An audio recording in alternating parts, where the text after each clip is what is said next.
Greetings, everyone, and welcome to Alex Tells Us, a place where silent inquisitiveness encounters the profound depths of science and where fascination is permitted to unfold at its own pace.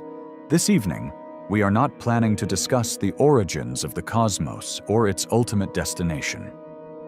In its place, we are going to gaze down beneath our very own feet and pose a question that's slightly disquieting. A query that is straightforward, yet profoundly complex. What if we are not the original ones? Not the original philosophers, artisans, or pioneers? What if, ages before the pyramids, long before satellites, and even before late-night science programs, a different civilization dwelled right here upon this earth, ascended to a state of intricate complexity, and subsequently disappeared entirely? I am not referring to fabled missing land masses or extraterrestrial visitors. I am speaking of a genuine civilization. Something terrestrial, something biological, something intelligent, possibly in a manner that we cannot entirely comprehend. Something which existed and perished so very long ago that the planet itself might have erased all memory of it. If that strikes you as the premise for a narrative of science fiction, well, in a way, it is. However, it also represents a legitimate scientific inquiry.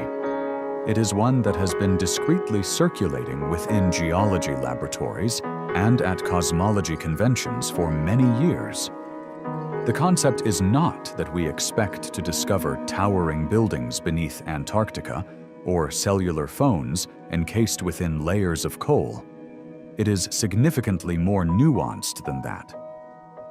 The essential question is, had a sophisticated civilization existed many millions of years in the past, would we even be capable of knowing? Could any evidence withstand the gradual, unstoppable churning of our planet's geology? Or would every single thing, their cities, their implements, their language, even their very bones, have been broken down and reabsorbed into the rock and soil, becoming completely inseparable from the natural world? Prior to us commencing our exploration of what could be concealed beneath the strata of time, I would be delighted to learn where on Earth you are tuning in from this evening, and what the current time is in your specific location. It's amusing, is it not? Our subject is civilizations of deep antiquity. And nevertheless, here we all are, divided by mere seconds and vast distances, peacefully participating in this very same brief instant. Regardless of your location or your time zone, I am truly pleased that you have joined me. If this type of slow-burning inquiry is the kind of question that resonates with you, I would be most grateful if you considered tapping the like button, or perhaps subscribing. It assists this quiet little broadcast in finding its way to other inquisitive individuals. There is no obligation, naturally. It's merely an invitation, much like a subtle path of footprints that could, if we observe them carefully, guide us towards something wholly unanticipated. So get comfortable. Perhaps recline if you are able, and permit your thoughts to decelerate to the speed of plate tectonics. We are about to take an extended gaze into the past, not just through our own human history, but through the very crust, the silence, and the warmth of deep time itself. This is because, before we are able to ask if somebody else was here prior to us, we must first comprehend the sheer scale of time we are confronting, and precisely how proficient our planet is at erasing the record completely. When we discuss ancient history, our thoughts typically turn to a span of a few thousand years. The pharaohs of Egypt, the constructors of Stonehenge, the very first known writings carved into clay tablets. Even when we extend our reach to the very beginning of human civilization, we are still only retreating approximately 10 or 12,000 years. In the context of geological time, that is merely an instant. It is nearer to our present day than it is to nearly everything else that has ever occurred on this world. And nonetheless, to our perception, it already seems like the distant past, a period sufficient to pack libraries full of mystery, argument, and conjecture. But the Earth is ancient, incredibly ancient, not merely millions of years in age, billions, roughly 4.5 billion years, with a margin of error of a few hundred million. For the overwhelming majority of that immense duration, no human beings existed. There were not even mammals for a huge portion of it. And for a significant stretch of it, there was no terrestrial life whatsoever. Life dedicated a great deal of time to swimming, or biding its time, or developing in microscopic anonymity. And still, regardless of how vacant that may sound, this was the period when the majority of Earth's narrative was composed, layer upon layer, stone upon stone, in formats that communicate gradually and forget rapidly. The planet does not maintain a journal. It fails to conserve everything with equity. Wood rots, metal corrodes, bones disintegrate, and time does not simply elapse. It takes action. It entombs, liquefies, pulverizes, displaces, and obliterates. Mountains ascend and disintegrate. Oceans form and disappear. Whole continents move, impact one another, and fragment. Every several hundred million years, the entire visage of the planet is altered completely. And when you view it from this perspective, it isn't so much that evidence is misplaced. It is that for anything at all to endure for more than a few million years is, in itself, a truly remarkable occurrence. So let us envision, purely as a mental exercise, what if, let's say, 100 million years ago, long after the era of the dinosaurs commenced, but well before it concluded, an intelligent species developed? Perhaps something bipedal, or perhaps not. Maybe it was terrestrial. Maybe it was aquatic. Perhaps it constructed nothing with stone or metal whatsoever. It's possible it never had the necessity. Perhaps it possessed a form of technology of a type we would fail to identify. Perhaps it existed for a period, cultivated something we could conceivably label as culture or society, and then an event occurred, a change, a disaster, or just the gradual erosion of time. It vanished. And now, here we are, arriving millions of years subsequently, posing the question of whether we could even be aware if it had ever been present. Because this is the stark reality. We are not nearly as enduring as we prefer to believe. Our towering buildings, our extensive freeways, our repositories of knowledge, and our orbital satellites, not one of them is constructed to withstand geological time. Abandon a contemporary city for just a few centuries, and the natural world takes it back. After a few thousand years, it is already difficult to perceive what formerly existed there. But after a few million years, factoring in erosion, tectonics, subduction, by that point, the surface itself has been altered. What was once dry land could now be the bottom of the ocean. What was once a mountain could be mere debris, and the majority of our evidence erased. This is not science fiction. It is founded upon what we comprehend from geology and archaeology. Evidence of even recent prehistoric human endeavors is astonishingly scarce, not because human beings were inactive, but because Earth is a highly efficient recycler. Let's examine the fossil record. It is inconsistent at its best, not due to a lack of abundant life, but because the requirements for fossilization are exceptionally specific. The majority of organisms that perish are never fossilized. They decompose, they are consumed, they dissolve. To become a fossil, one requires a swift burial, mineral replacement, and defense from erosion. And following that, you must be fortunate enough for that particular rock to endure, become exposed, and be discovered. Amplify that difficulty by tens of millions of years, and you begin to grasp the magnitude of the issue. And it is not limited to bones, structures, artifacts, implements, even those fabricated from metal, do not last eternally. Most metals corrode. Most plastics degrade, particularly in sunlight or underground. Even concrete, if left unshielded, will eventually disintegrate. Therefore, if a civilization had been present in the remote past, especially one that did not bequeath vast quantities of stone structures, we might never be aware. You might be asking, has anybody ever genuinely contemplated this? And the answer is affirmative. In 2018, two scientists, Gavin Schmidt and Adam Frank, released a paper investigating this exact concept.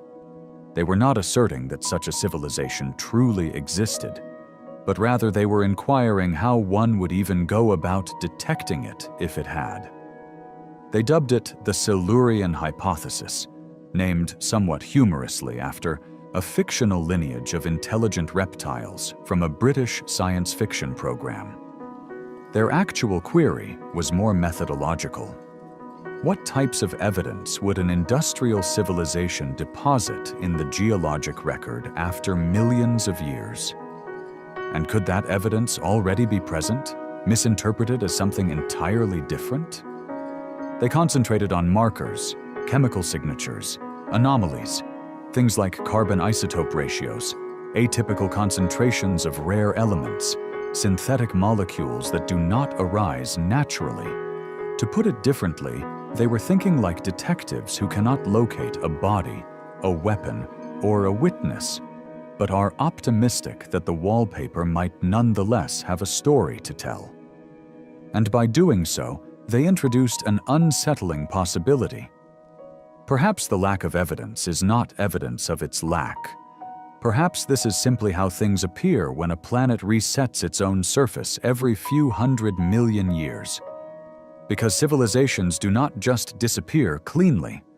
They produce waste, energy consumption, agriculture, mining, and manufacturing. All of these activities leave behind fingerprints. But fingerprints fade. And if a preceding civilization had experienced its own industrial period, or something comparable, would we still be able to perceive the impacts in climate records, sediment cores, or the composition of ancient stone? Possibly, possibly not.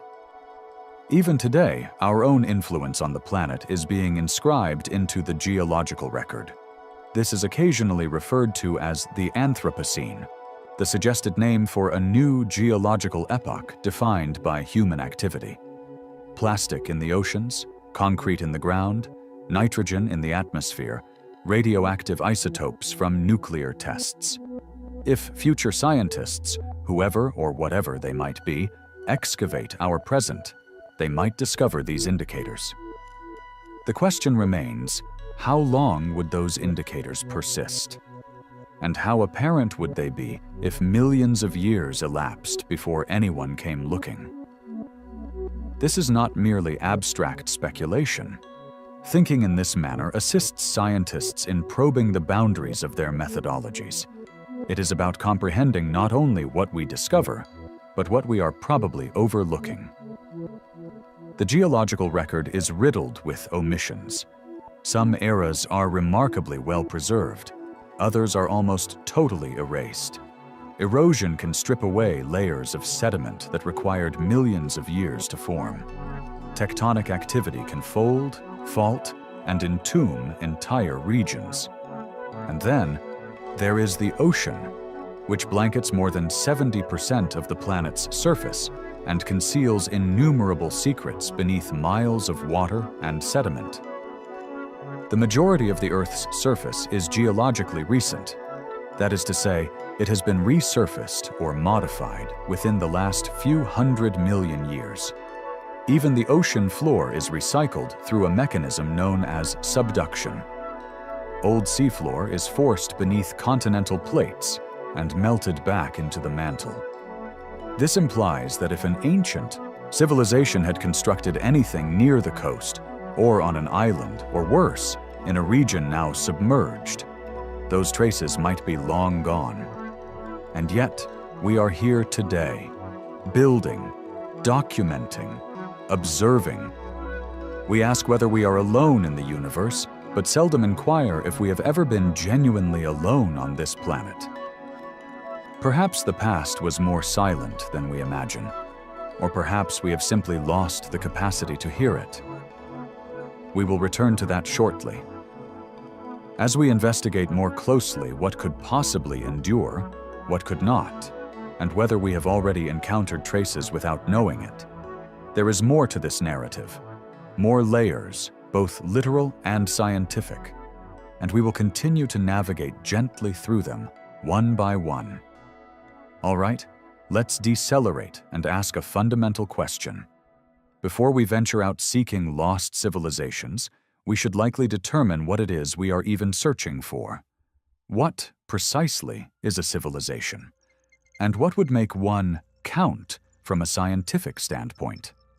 In casual conversation, we often perceive civilization as a sort of upgraded form of society. Cities, writing systems, governments, perhaps a skyline. But that represents a very restricted, very contemporary perspective. Even within human history, civilizations have appeared wildly dissimilar. Some constructed vast cities with monuments and roadways. Others left almost no trace behind, except for language and patterns of land use. And we would still refer to them as civilizations. In archaeology and anthropology, the definition becomes slightly more meticulous. Civilizations are typically recognized by a collection of characteristics: urban centers, specialized labor, centralized authority or governance, surplus agriculture, organized religion, social stratification, the development of writing or symbolic communication, and long-distance trade. Those are the significant ones. But not every civilization ticks every single box, and some fulfill them in ways we might not anticipate. So, when we discuss the potential for a forgotten or deeply ancient civilization, we must expand our thinking. We are not automatically searching for colossal pyramids or computer chips. We are searching for evidence of complexity, social, technological, or ecological, things that do not arise by sheer chance. Things that imply a group of beings organized themselves at scale, over time, for objectives that transcended mere survival. It is beneficial to consider civilization less as a destination and more as a continuum. Somewhere between isolated survival and planetary-scale engineering, there exists a great deal of space.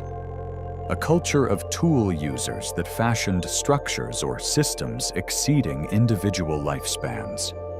A species that learned to retain knowledge, transmit it, and alter its environment intentionally. That might not sound like a lot, but it is monumental in evolutionary terms. And if it transpired more than once on this planet, or any other, it is worthy of serious consideration. Let's examine an example nearer to our time. Consider the ancient city of Çatalhöyük in modern-day Turkey. It is approximately 9,000 years old. No streets, no monuments, no written language, just densely clustered homes built adjacent to one another, with no doors. People entered through the roofs. Nonetheless, it is regarded as one of the earliest known urban settlements. Because what is important is not the skyline, it is the pattern. Coordinated construction, long-term habitation, shared rituals, food production, burial customs. Even lacking grand architecture, it is a signal of collective behavior spanning generations. Go back even further, and the clues become even more nuanced. The earliest proof of symbolic thought in humans derives from tools, pigments, carvings, items that suggest planning, memory, perhaps even belief. Not technology in the contemporary sense, but still technological within its own context, evidence that minds were operating in abstract ways. So now, envision a civilization that existed not 10,000 years ago, but 10 million or 100 million. What would we anticipate finding? It depends significantly on what they were like. If they constructed with organic materials, wood, plant fiber, animal products, those materials would not endure. If they interred their dead with rituals, but not with durable artifacts, we might discover bones, but fail to grasp the significance. And if they never developed writing, or employed a form we do not recognize as writing, their histories might be lost entirely. Worse yet, if they did not reside on land, or spent the majority of their lives in environments that do not preserve fossils effectively, our likelihood of detecting them diminishes even more. If a civilization emerged in a rainforest, on a coastline, or in a swamp, most of its relics would be gone within a few centuries, let alone millions of years. It is not a question of concealment, it is a question of time. We must also be cautious not to project excessively. We are accustomed to seeing intelligence in the form that we demonstrate: language, tools, cities, and now, digital technology. But intelligence does not have to resemble us. A civilization might not be industrial at all. It might organize its society in ways that do not leave significant material traces. It might communicate chemically or visually, or through modes of behavior we do not even possess words for. And that introduces a peculiar dilemma. Would we even identify it as a civilization? Consider a termite mound. To us, it is a nest, a large pile of dirt. But in terms of engineering, it is a marvel. Internal climate control, air circulation, resource storage. The termites build collectively. They farm fungus. Their colony functions as a single organism. If we were unaware of what we were observing, we might mistake it for a natural structure, increase its scale by a factor of 1,000, or bury it for a few million years. And even that trace might vanish. So, when we contemplate lost civilizations, we must think like archaeologists and like biologists. We are not just seeking ruins, we are seeking patterns, anomalies, disruptions, unexpected concentrations of minerals, changes in sediment that do not align with known processes, strange isotope ratios, things that might imply someone, or something, was present, doing something atypical. There is also the matter of duration. How long would a civilization need to exist to leave an impression?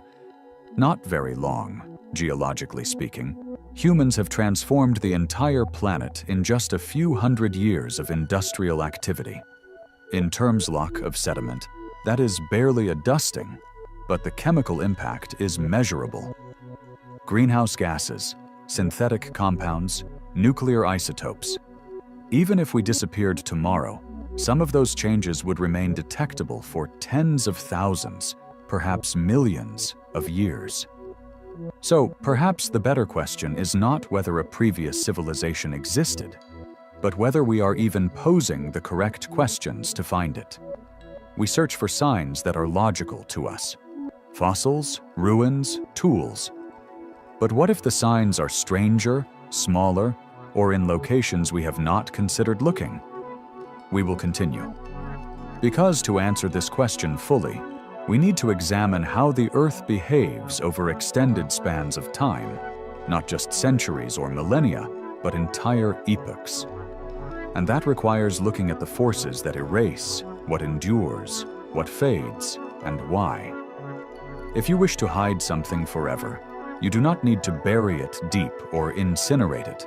You just need to leave it on the surface of the Earth and wait. Not for days or decades, but long enough for geology to perform its work. Because the Earth is not static.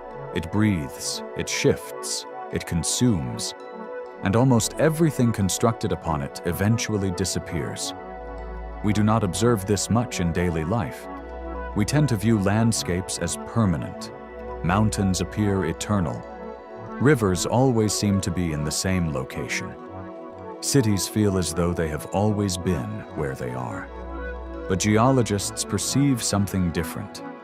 They see motion in what appears solid. Over a sufficient duration, even the hardest rock flows, bends, or breaks. Even the tallest peaks crumble. The surface of the Earth is perpetually being reworked, and that signifies that anything resting on that surface is, by default, temporary. Begin with weathering. Rain, wind, frost, heat. All of it slowly chips away at anything exposed.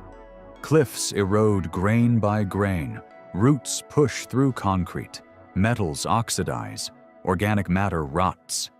It does not take long for buildings to become ruins, and then for ruins to become barely distinguishable piles of debris. And if those remains are not preserved under special conditions, rapid burial, arid climate, deep freeze, they are as good as gone in geological terms. Then there is sedimentation. Soil, sand, dust, ash. All of it accumulates over time, layer by layer, burying whatever is underneath. Sometimes this assists in preserving artifacts or fossils, but it can also crush and distort them. Layers compress into rock. Organic materials get broken down or replaced by minerals. And after a few million years, that buried city or skeleton might be a vague imprint in a chunk of limestone, if it is there at all. Tectonic activity is another crucial player. The Earth's outer shell is not one solid surface. It is a patchwork of plates that float on a slow-moving sea of molten rock. These plates collide, pull apart, and slide past each other. When they do, they generate earthquakes, raise mountains, open new sea floors, and drag old ones back into the mantle. This last process, subduction, is particularly important. It means that entire sections of the ocean floor are gradually pulled under continents and recycled. Whatever was on them, sediment, fossils, cities, melts and becomes part of the Earth's interior, not buried, erased. The average age of the ocean floor is only about 200 million years, which sounds old until you recall the Earth is over 4.5 billion years old. That means most of the planet's seafloor has been replaced many times over. If an ancient civilization had lived near the coasts or on islands, there is a distinct possibility their traces would now be at the bottom of a tectonic plate, turning slowly into magma. Continental surfaces endure longer, but even they do not maintain a perfect record. Erosion wears them down. Glaciers scrape them clean. Volcanic eruptions coat them in ash and lava. Forests come and go. Deserts migrate. Rivers change course. Even massive impact craters can fade over time. What appears permanent from our human perspective is often just the current state of something in motion. The Grand Canyon is often presented as a great geological archive, layers of sedimentary rock stacked like the pages of a book. But that book is missing chapters. There are gaps where layers were never deposited or were removed later by erosion. These gaps are termed unconformities, and they are a reminder that the geological record is not complete. It is a patchwork stitched together from what happened to survive. And survival is rare. The fossil record, which we utilize to understand ancient life, is incredibly incomplete.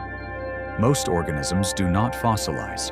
Even those that do are only discovered when erosion or excavation exposes them. It is not that fossils are common, and we just have not looked everywhere. It is that fossils are incredibly rare, and most are gone for good. If that holds true for bones, literal pieces of living organisms, it is even more true for cultural artifacts, tools, buildings, inscriptions, technology. Even with humans, whose artifacts are only tens of thousands of years old, we frequently find fragments. A flint knife, a piece of pottery, a post hole in ancient soil. Archaeologists reconstruct entire societies from scraps, because that is usually all that remains. So, when we ask whether another civilization could have existed millions of years ago, the burden of proof is enormous. It is not just that we have not located their ruins. It is that the odds of anything surviving that long are already vanishingly small. And even if something did survive, it would have to be in a location that has not been subducted, eroded, buried too deeply, or completely altered. Consider how we search for impact craters. Large asteroid impacts leave scars, craters hundreds of kilometers across. But some of these craters are difficult to see because, over time, they are eroded, buried, or deformed. Some we only detect through gravity anomalies or subtle changes in rock composition. Now, imagine attempting to find something smaller than a crater: a city, a factory, a carved monument. Unless it was preserved in a perfect geological niche, it would be extremely difficult to detect. And preservation alone is not sufficient. Someone has to be looking in the right place, at the right time, with the right tools and the right questions. Most paleontological digs are not searching for signs of intelligence. They are looking for species, bones, ecosystems. They examine sediment layers for traces of life and extinction events, not for signs of roads or buildings. And if an object does not look artificial, if it is not shaped like a tool or clearly manufactured, it might not be recognized for what it is. Even when we do find something unusual, the initial assumption is not civilization. It is natural process. And that is a reasonable bias. Nature is capable of producing very complex, structured patterns: crystals, geodes, erosion features, mineral veins. Without context, it is hard to tell what is natural and what is artificial. A perfect sphere might be a decorative object, or it might be a concretion. Without surrounding evidence, it is just a curiosity. This is part art of why the Silurian hypothesis centers on indirect evidence. Rather than searching for buildings or tools, it asks whether an earlier civilization might have altered the Earth's chemistry or climate in a detectable fashion. In other words, not what they constructed, but what impact they had. Even that is difficult to trace because natural events can produce similar changes: a volcanic eruption, a methane release, a mass extinction. All of these leave chemical fingerprints that can look similar to industrial activity. So the challenge is not just finding evidence, it is interpreting it. And that demands humility. Not because the idea is probable, but because ruling it out completely requires more certainty than the planet tends to permit. We think of history as a straight line, with a clear beginning and a clear end. But the geological record doesn't care about lines. It cares about pressure, heat, erosion, and deposition. It rewrites itself constantly.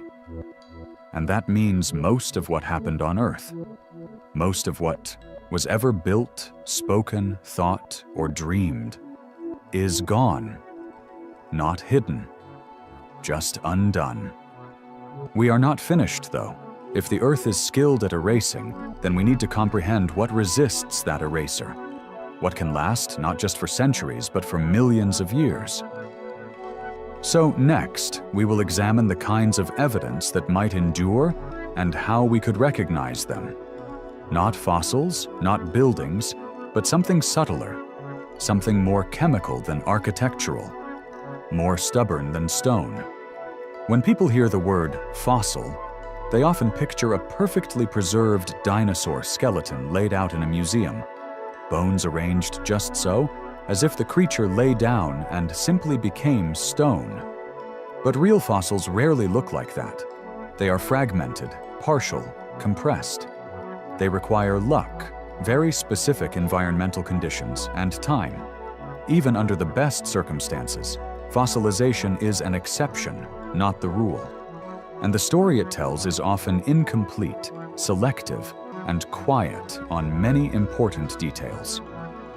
The fossil record is one of the best tools we have for understanding ancient life, but it does not provide us with a full picture.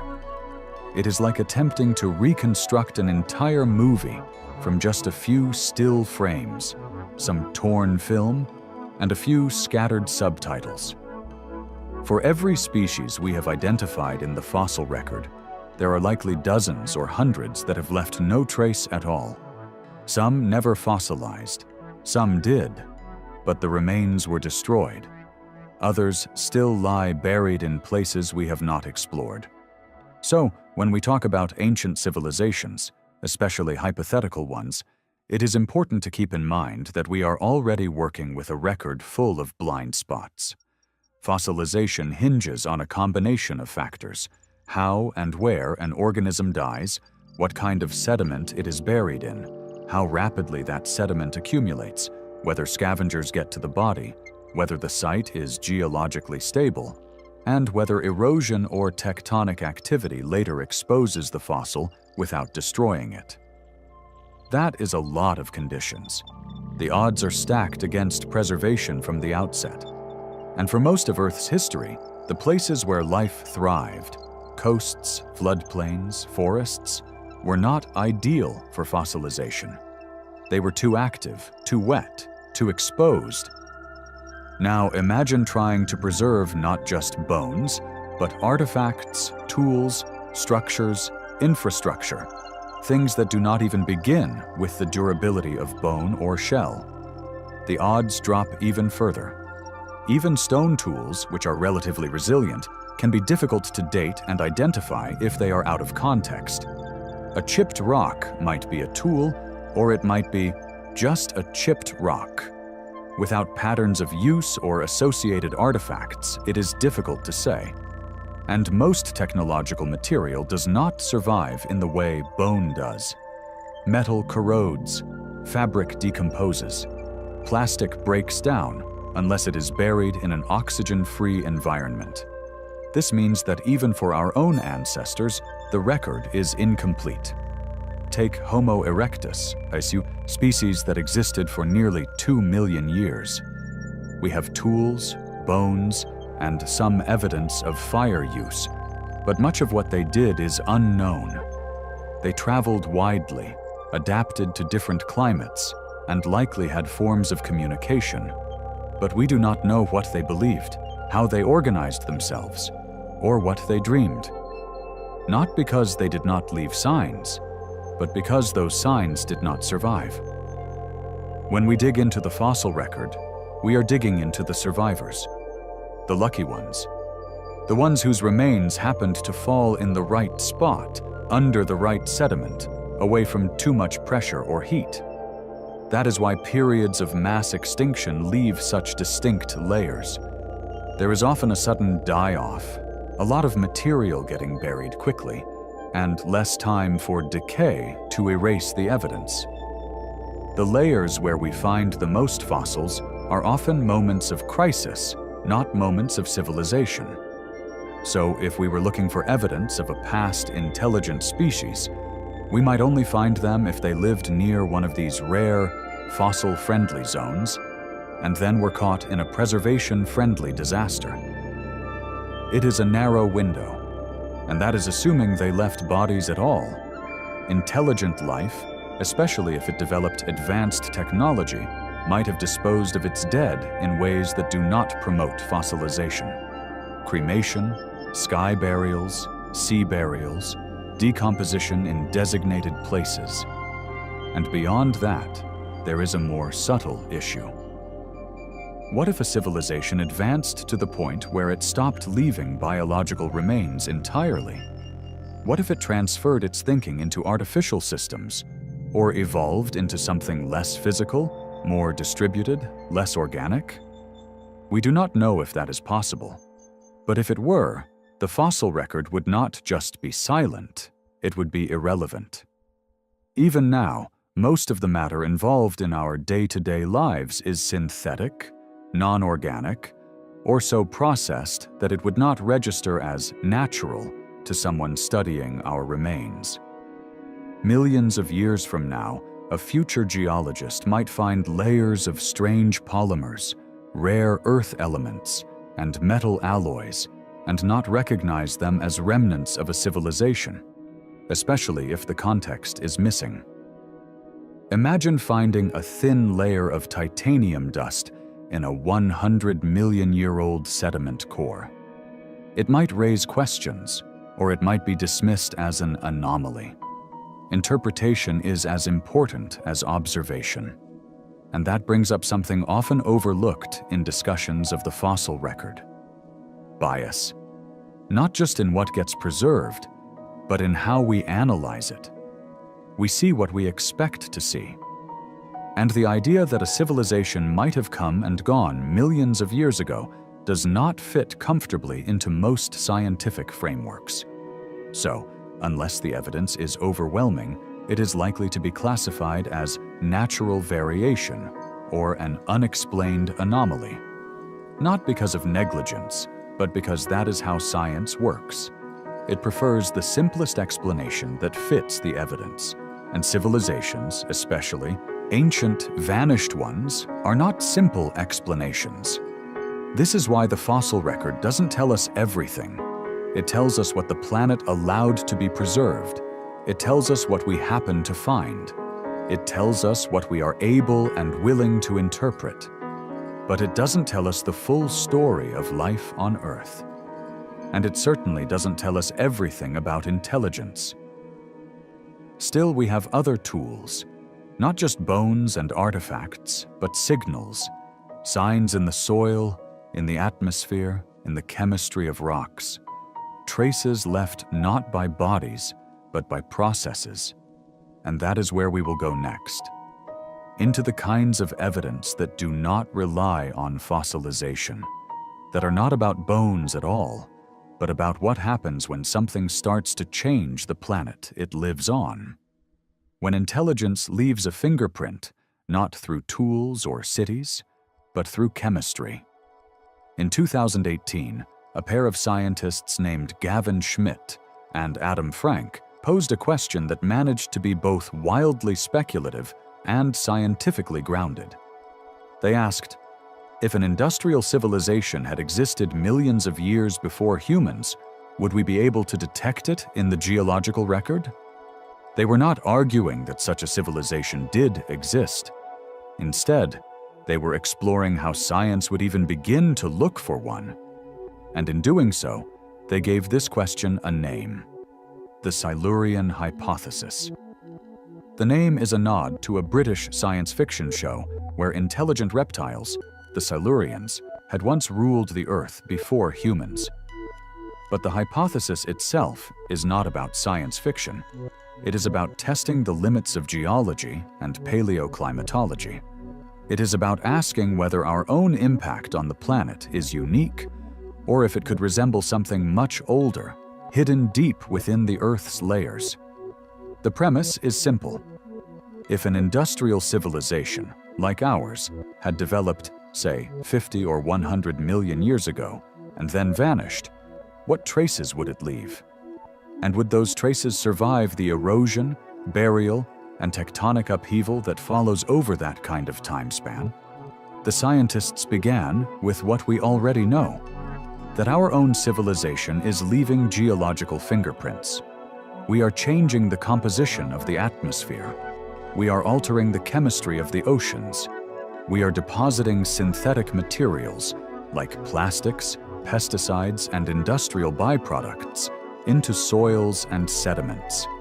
These are long-lived global changes that are being recorded in the Earth's layers right now. So the question becomes, what kinds of changes are the most durable? And would they look any different if they were created by an earlier civilization rather than by us? The paper breaks it down into a few major categories of evidence. One is geochemical anomalies, changes in the ratios of stable isotopes, such as carbon, oxygen, and nitrogen. For instance, burning fossil fuels changes the balance of carbon isotopes in the atmosphere. This shift gets preserved in sediment layers and ice cores. If something similar happened in the distant past, it might suggest an industrial process, even if the civilization itself is long gone. Another category is synthetic materials. Our modern world produces plastics and chemicals that do not occur naturally. Many of these compounds degrade slowly and could, in theory, survive for millions of years in some form. Tiny particles of plastic called microplastics are already turning up in sediments, oceans, and even the air. If we find ancient layers with similar non-natural polymers, we would have to consider where they came from. There is also the question of fossil fuel use. Industrial civilizations require energy. If a previous one burned carbon-based fuels, that would release not just CO2, but also leave behind coal ash, fly ash, and other distinct byproducts. These could accumulate in layers and might be detectable, just like we can detect layers of volcanic ash from ancient eruptions. Then there are mass extinctions. Human activity has already accelerated extinction rates across many species. This kind of biological signature, a sharp drop in biodiversity, especially of large animals, can leave a visible mark in the fossil record. If something similar happened in the past without an obvious natural cause, like an asteroid or volcanic eruption, it might hint at an industrial agent. But here is where things get tricky. Many of these same markers could also be caused by natural processes. For example, the Paleocene-Eocene thermal maximum, about 56 million years ago, saw a rapid rise in global temperatures, ocean acidification, and a major disruption in the carbon cycle. It left behind some of the same geochemical fingerprints we are producing now. Yet, as far as we know, no civilization was involved. So, how do you tell the difference between a natural event and one caused by intelligence? That is the hardest part. The Silurian Hypothesis does not claim that we have found proof of a past civilization. It asks whether we would even recognize that proof if it existed. And more importantly, it asks us to think about what traces we ourselves are leaving and how long they will last. Because even our most enduring markers, plastics, nuclear isotopes, industrial byproducts, are not guaranteed to survive for tens of millions of years. They might degrade, be buried too deeply, or get erased by subduction and resurfacing. Even if some survive, they might be scattered and hard to interpret without a broader context. This forces a shift in thinking. Instead of looking for traditional ruins, buildings, tools, roads, we need to think like planetary archaeologists. We need to look for subtle, indirect clues, chemical shifts, anomalies in sediment layers, disruptions in ecological patterns. And we need to be open to the idea that some of the weird features we already see in the geological record might have alternative explanations. This is not a call for conspiracy or fringe theory. It is a framework for asking better questions, for treating the possibility of pre-human civilizations as a scientific hypothesis, not a myth or a legend. And like any scientific hypothesis, it can be tested, challenged, refined, or ruled out based on evidence. It also makes us confront a deeper point. If we, with all our technology and global reach, are still geologically fragile, if our legacy might vanish in a few million years, then how many other stories might have already come and gone, lost to time, not because they were small, but because Earth is patient and time is thorough. The Silurian Hypothesis doesn't tell us that someone came before. It just tells us that if someone did, their traces would be hard to find. And it gives us a starting point to think about what to look for, how to interpret it, and what it would mean, not just for science, but for how we see ourselves in the story of this planet. And so we move forward. If such traces do exist, they will not come to us as statues or scripts. They will be found in rocks, in chemistry, in thin layers of strange compounds. And the real question becomes, have we already found any of them without realizing what they were? If tomorrow every human being vanished, no warning, no war, no apocalyptic flare, just Gone? What would the world look like a year from now? 100 years? A million? It is a grim, but oddly useful thought experiment. One that helps us understand what kind of trace a civilization like ours really leaves behind, and more importantly, how long any of it might stick around. In the first few days, not much would change. Cities would still be lit, cars would remain where they last parked, planes grounded on runways. But very quickly, without human oversight, the systems that support our world would begin to fail. Power plants would shut down. Water systems would lose pressure. Buildings would start to decay. Not because of some catastrophic event, but because nothing is built to run indefinitely without maintenance. After just a few years, nature would start reclaiming our cities. Plants would grow through cracks in pavement. Roots would lift sidewalks. Seeds blown in by the wind would take hold in abandoned gardens and rooftops. Animals would return, not just rodents and birds, but deer, coyotes, and eventually larger predators in some places. Without us, the line between wild and built would begin to blur quickly. In places like New York or Shanghai, subways would flood within days once the pumps fail. Steel structures would rust, glass would shatter. Within decades, many buildings would collapse under their own weight, especially in wetter climates. Concrete, though seemingly durable, is vulnerable to moisture and temperature changes. Rebar inside corrodes, cracks form, and the structure weakens. Roads would break apart more slowly, but they too would degrade. Vegetation would tear through asphalt. Bridges, lacking paint, maintenance, and structural checks, would eventually fall.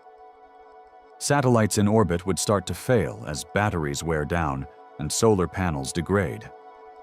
Most would deorbit and burn up within a few centuries, leaving only the most distant, slow-decaying objects floating silently overhead. After about 1,000 years, much of what defines our presence would already be unrecognizable. Steel structures would have collapsed or rusted into heaps. Plastics exposed to sunlight would degrade into fragments. Underground cables and pipes would corrode. The outlines of roads and cities might still be visible from the air, especially in drier regions, but they would resemble faint scars more than signs of life. 10,000 years on, even those scars would begin to fade. Forests would fully reclaim temperate zones. Deserts would shift, burying cities. Coastlines might change due to erosion or climate effects already in motion. Whatever is left would depend on location and material. Stone carvings might survive longer. Think Mount Rushmore or the pyramids. But most modern infrastructure would not. Go further. 100,000 years, and almost every surface structure would be gone. Only the deepest foundations, the most stable landfills, and certain geological modifications, mines, quarries, altered sediment layers, might still be detectable. But even these would be weathered, filled in, or buried, and any meaning they once carried would be long forgotten, unless decipherable patterns or chemical residues remained.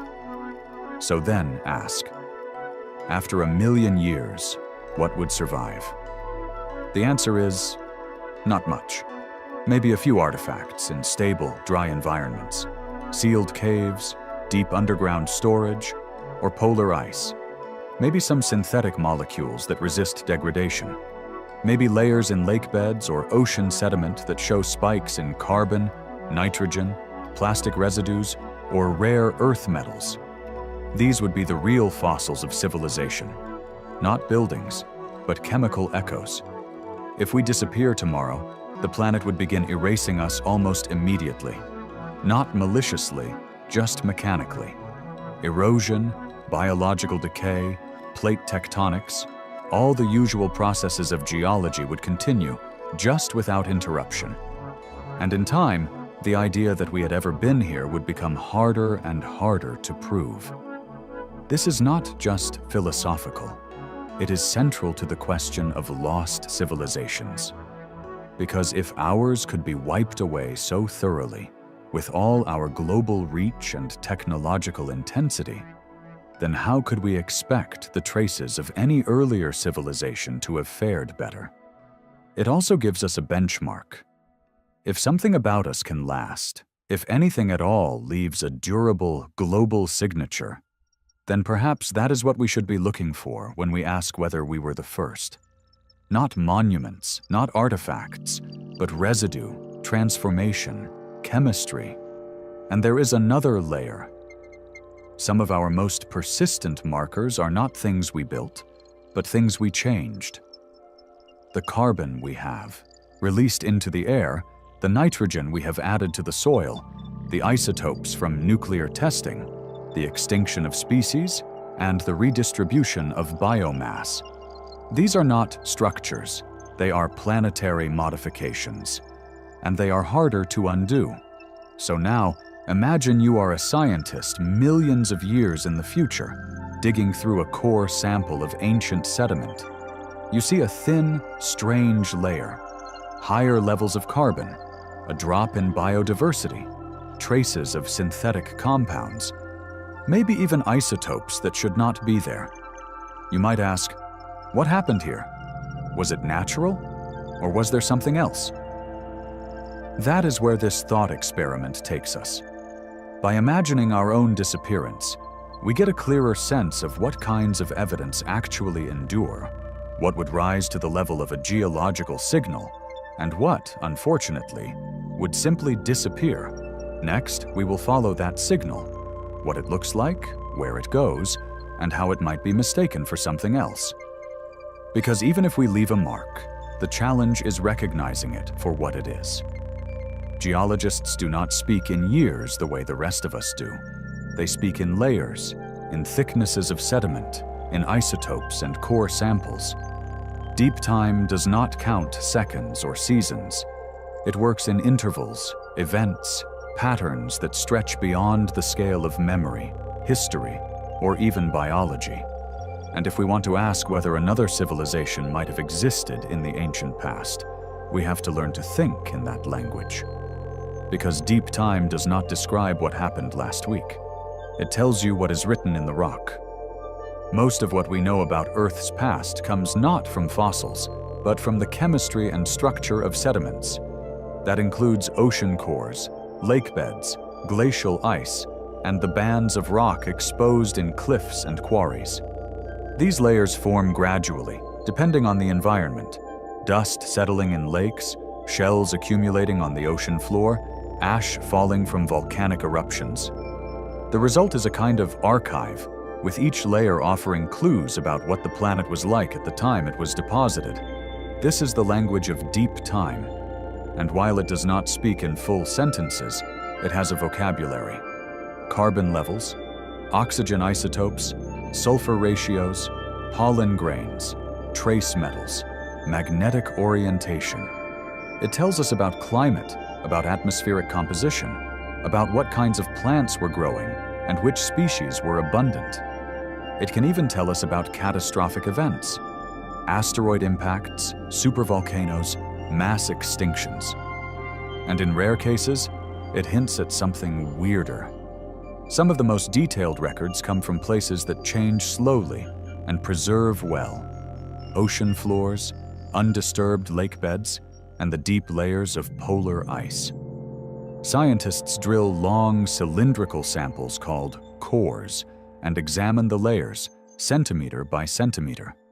They look for chemical shifts, variations in particle size, fossil content, mineral presence. Sometimes a shift in color is enough to signal a change in the world. These signals are not always obvious. Many are subtle.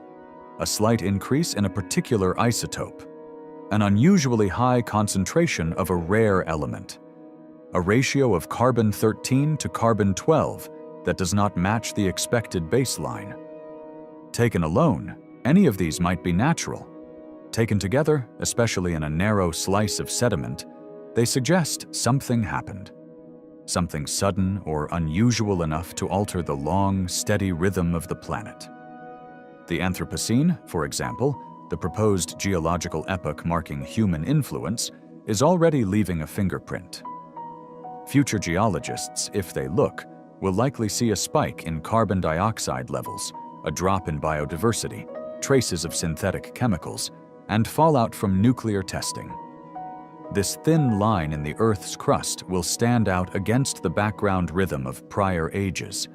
It is not a full story, but it is a disturbance, a marker. And that is exactly the kind of thing scientists today are trained to notice.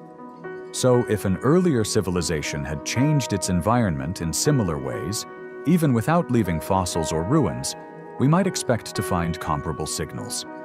But interpreting them is another matter.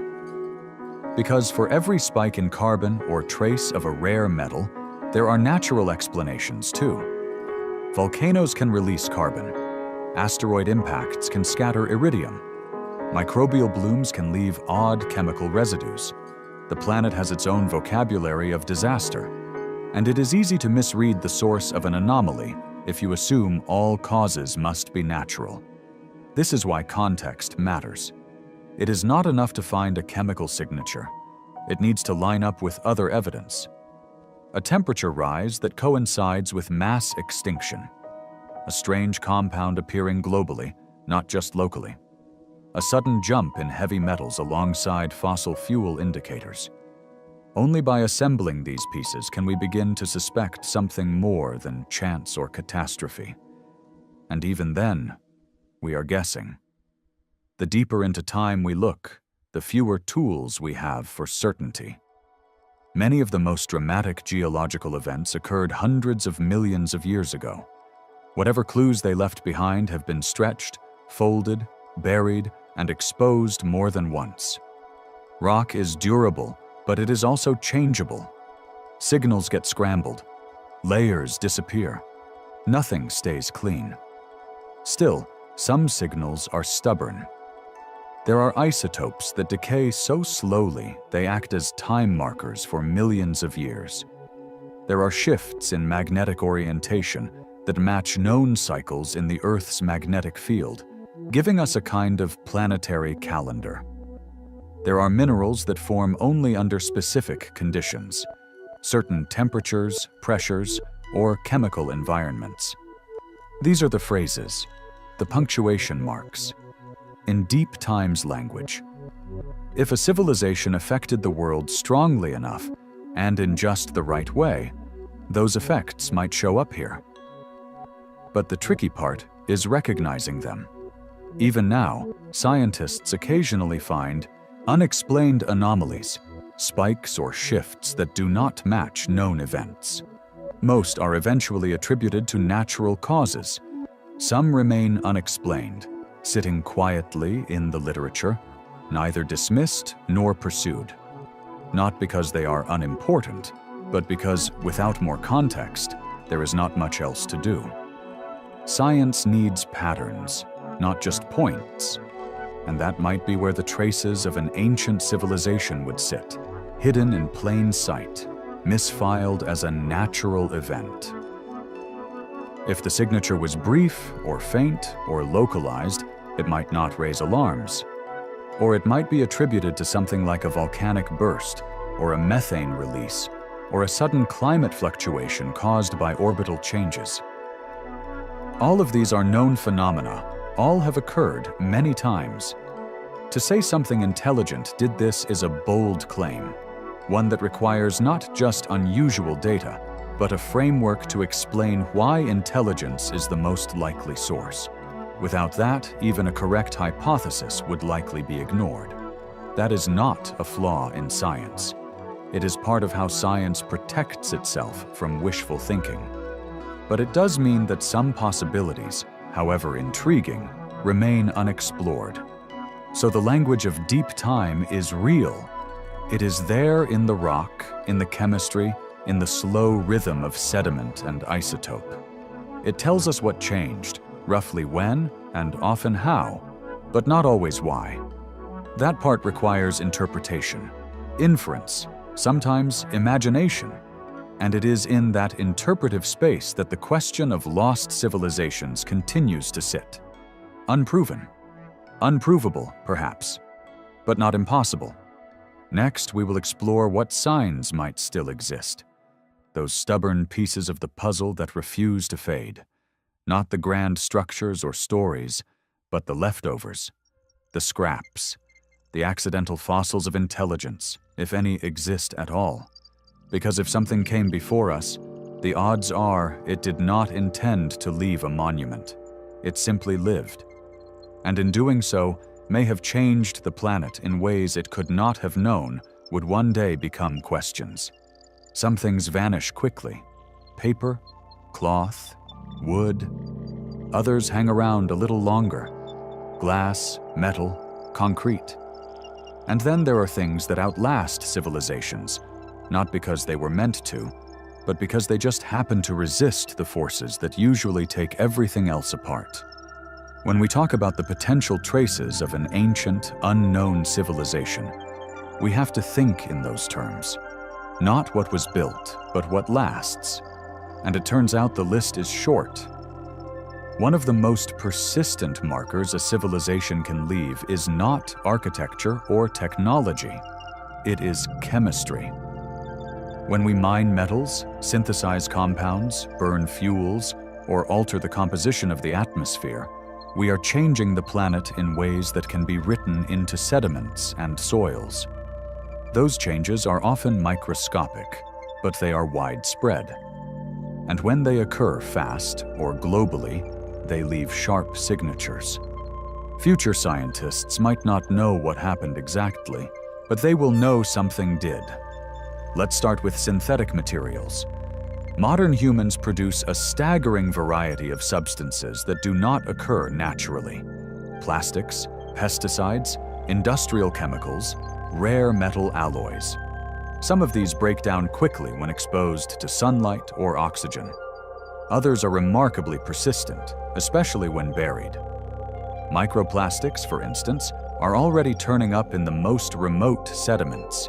Deep ocean floors, polar snow, high-altitude soils.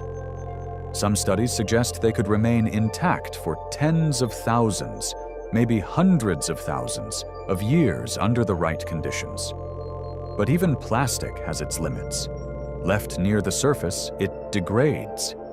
In oxygen-free environments, it might last longer, but it becomes harder to detect. And plastics alone do not prove intelligence. A layer of strange polymers might raise questions, but without context, without evidence of deliberate production, it might just look like an odd, natural deposit, especially if everything else has disappeared. Then there is metal. We tend to think of metal as durable, and it is, but only under the right circumstances. Most metals corrode over time. Iron rusts, copper oxidizes. Even stainless steel, which resists corrosion, does not hold up forever. Metal artifacts might last a few thousand years if left untouched in a dry environment. But millions of years? Unlikely. Unless they were sealed in a highly stable environment, say inside a mountain or deep underground, there is not much chance they would survive intact. And even then, they would be hard to distinguish from natural ore unless shaped or patterned in very obvious ways. Radioactive isotopes are a little different. Some are synthetic, created only through nuclear reactions. These include isotopes like plutonium-244 or certain transuranic elements that do not occur naturally in significant quantities.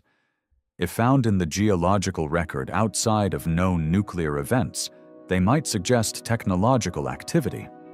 But most have half-lives short enough that they decay to background levels over millions of years. Still, some isotopes, like technetium-99 or iodine-129, persist long enough that traces could remain under the right conditions. Fossil fuel combustion is another possible signal. Burning coal or oil releases carbon dioxide with a distinct isotopic signature. Specifically, a lower ratio of carbon-13 to carbon-12. If this kind of shift appeared suddenly and globally in ancient sediments, it might suggest large-scale combustion. But again, there are natural processes that can cause similar patterns, including volcanic activity and methane releases. We would need additional clues to support a technological source. Another possibility is unusual concentrations of certain metals, like lead, cadmium, or rare earth elements often used in electronics and manufacturing. Mining and refining these elements leaves waste. If found in high concentrations in ancient soils or sediments, especially in patterns that suggest processing rather than natural distribution, they could be evidence of industry. But these elements move through ecosystems in complex ways. They bioaccumulate, they leach, they migrate. Isolating a source is not easy. What about physical structures? Deep, massive earthworks, things like quarries, tunnels, or underground facilities, might survive longer than surface buildings, especially if they altered the local geology. But identifying those after tens of millions of years would be difficult, especially if tectonic forces have shifted or buried the region. Erosion, collapse, and sedimentation can erase even large features. And without clear, artificial geometry, it is hard to distinguish a mined cavern from a natural cave. Concrete is surprisingly durable, and some forms can actually strengthen over time due to mineralization. Ancient Roman concrete, for example, has survived for over 2,000 years, often in marine environments. Modern formulations might last longer, but again, exposure matters. Moisture, temperature shifts, and biological growth all take their toll. And in deep time, even concrete can become unrecognizable. Just another odd formation in the rock. Ceramics and glass are better. They are chemically stable, and shards of ancient pottery are often among the most persistent human artifacts. Under the right conditions, ceramic fragments could last for millions of years, especially if they were buried and not exposed to cycles of freezing and thawing. But fragments alone tell little. They would have to be shaped, patterned, or present in large, unlikely concentrations to suggest an artificial origin. Then there are indirect signals, changes to ecosystems, food webs, or soil chemistry. Modern agriculture transforms landscapes. It compacts soil, depletes nutrients, alters erosion patterns. Irrigation changes water chemistry.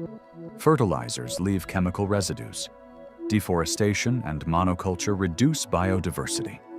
Even after abandonment, these effects persist.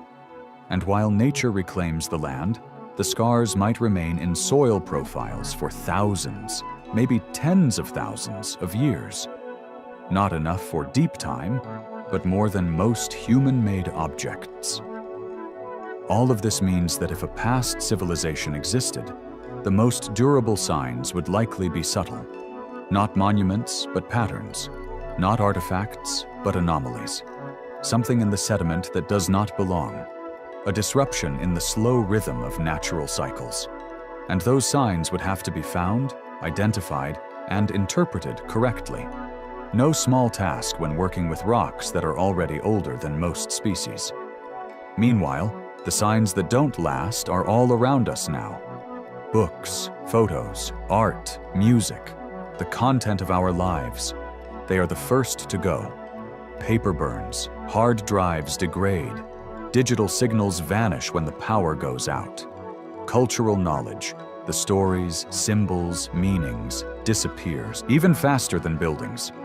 Within a few generations, even among survivors, languages can die out, beliefs can fade, and once central truths can become mysteries. So, we come back to the question. What lasts? Not much.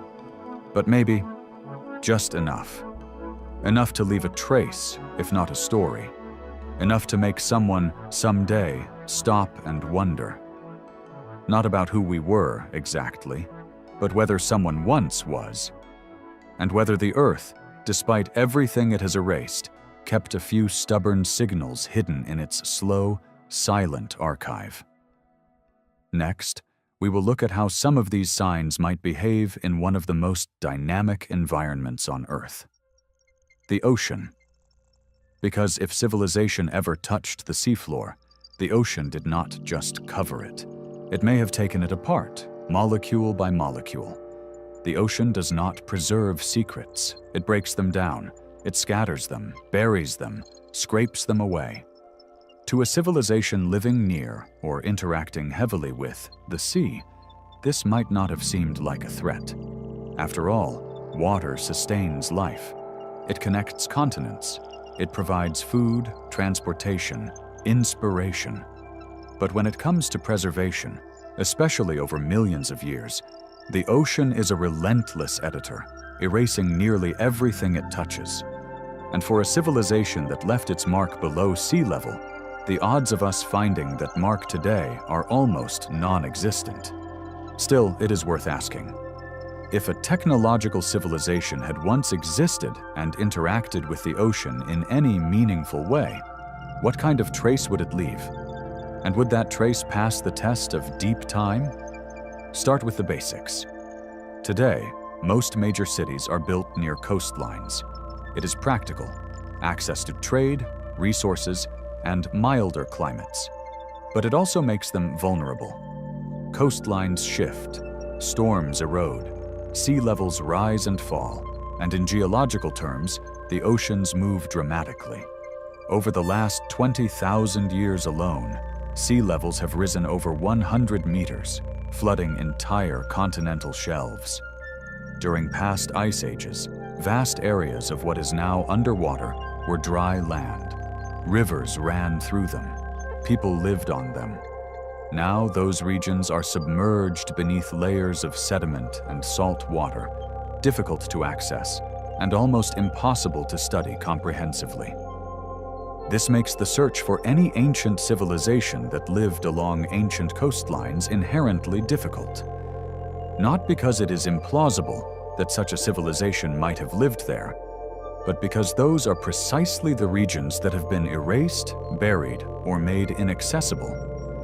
Underwater archaeology is challenging at the best of times. Doing it on submerged continental shelves, buried beneath layers of post-glacial sediment, is something else entirely. Let's say some past civilization developed maritime technology, not just boats, but harbors, ports, maybe even coastal infrastructure. What happens to those structures over deep time? Wood decays, ropes rot, stone collapses, metal corrodes quickly in saltwater environments. Unless the structures were buried quickly under silt or sand in a low oxygen environment, there is little chance they would survive for more than a few thousand years, let alone millions. And even if they did survive, they would be nearly impossible to detect without targeted, high-resolution scanning. Artificial structures could, theoretically, leave some geomorphological traces: straight lines, unnatural angles, repeating patterns in the seafloor topography. But nature can produce surprising geometric features as well. And most underwater anomalies, once investigated, turn out to be natural formations. Without context or artifacts, it is difficult to argue otherwise. Now, let's think bigger. What if the civilization was not just near the ocean, but used it intensively? Maybe for waste disposal, mining, or energy generation. Could those activities leave a signal? Modern humans, for example, have already left a clear geochemical footprint in the ocean. There are plastic gyres, massive floating garbage zones. There is mercury and lead contamination in deep-sea fish. There are radioactive isotopes from mid-20th century weapons testing. There are traces of industrial fertilizers causing dead zones near coastlines. And microplastics have been found at the bottom of ocean trenches, carried there by sinking currents and marine life. Some of these signals might persist for tens of thousands of years, especially those buried in sediment. If an ancient civilization had introduced synthetic compounds or altered marine chemistry on a large enough scale, those changes might be detectable today, but they would be subtle. And even if they were found, they would have to be distinguished from natural processes, hydrothermal vents, volcanic activity, organic matter decomposition, all of which leave their own complex chemical signatures. This is the essence of what you might call the lost tech test. Could the technological activity of a long-vanished civilization survive in a way that is still legible today? And if it did, would we recognize it as artificial? Or would we classify it as an unexplained anomaly? Or worse, overlook it entirely? Consider synthetic molecules. Some modern plastics and industrial chemicals do not exist in nature and are extremely resistant to degradation. A few, under certain conditions, could last for hundreds of thousands of years. Buried in anaerobic sediment on the seafloor, fragments or residues might survive. But again, the challenge is scale. One fragment means little. A widespread pattern means more. And patterns are harder to find than artifacts. They require data from across regions, depths, and timeframes, something that is only just beginning to happen in marine science today. Then there are heavy metals and rare earth elements used in electronics and industrial processes. These elements are mined, concentrated, and often discarded. In theory, unusually high concentrations in sediment layers could point to processing or pollution. But many of these elements occur naturally in volcanic and hydrothermal systems, and distinguishing artificial from natural enrichment is not always clear-cut. You would need ratios, context, and a very precise understanding of what the natural background levels were at the time. Even underwater mining leaves ambiguous traces. Modern deep-sea mining has already been proposed for extracting manganese nodules and other valuable resources. If something similar happened in the distant past, the only clues might be altered sediment composition, disturbed layering, or the absence of expected minerals. But how do you detect an absence? And how do you prove it was caused by technology? Energy use is another angle. Any civilization reaching a certain level of complexity is likely to consume significant energy. That leaves waste, heat, emissions, and byproducts. In humans, this includes carbon dioxide, industrial gases, and thermal pollution. In the ocean, it includes increased water temperatures near industrial zones, altered currents, and chemical runoff. If a past civilization used energy sources that produced durable byproducts, radioactive materials, synthetic chemicals, some of those might be detectable in ancient sediments. But again, only if they were widespread or concentrated enough to stand out. The problem is not that these traces can't exist. The problem is that even if they do not immediately scream civilization. They look like chemistry, like anomalies, like odd blips in a data set full of natural variation. And unless they are accompanied by something more obvious, geometry, repetition, tools, or clear signs of construction, they remain unexplained. Just more noise in the long, slow signal of the planet. So the lost tech test is a real challenge. It is not about whether technology existed. It is about whether the right combination of materials, processes, and environments could allow even a sliver of that technology to be found after tens or hundreds of millions of years, and whether anyone would know what they were looking at if they did. Next, we will turn to the surface again. Not to look for what is gone, but to listen for what remains. Because while the ocean wipes things clean, some places hold on to stories for much longer. And sometimes those stories show up in the most unexpected forms, not in metal or stone, but in memory, in tales passed down, and in echoes too strange to ignore. When people talk about cities lost to the sea, the first names that come up are usually Atlantis or Lemuria. Myths passed down, half remembered, often repurposed by fiction and fantasy. But the real ocean has been swallowing real cities for a very long time, and not one of them left behind anything close to a monument under the waves. The sea does not preserve, it dismantles. It works slowly, but it does not stop. And when a city falls into it, what remains after a few thousand years, let alone a few million, is not stone columns or mosaic floors. It is silence. Coastal regions have always drawn civilizations.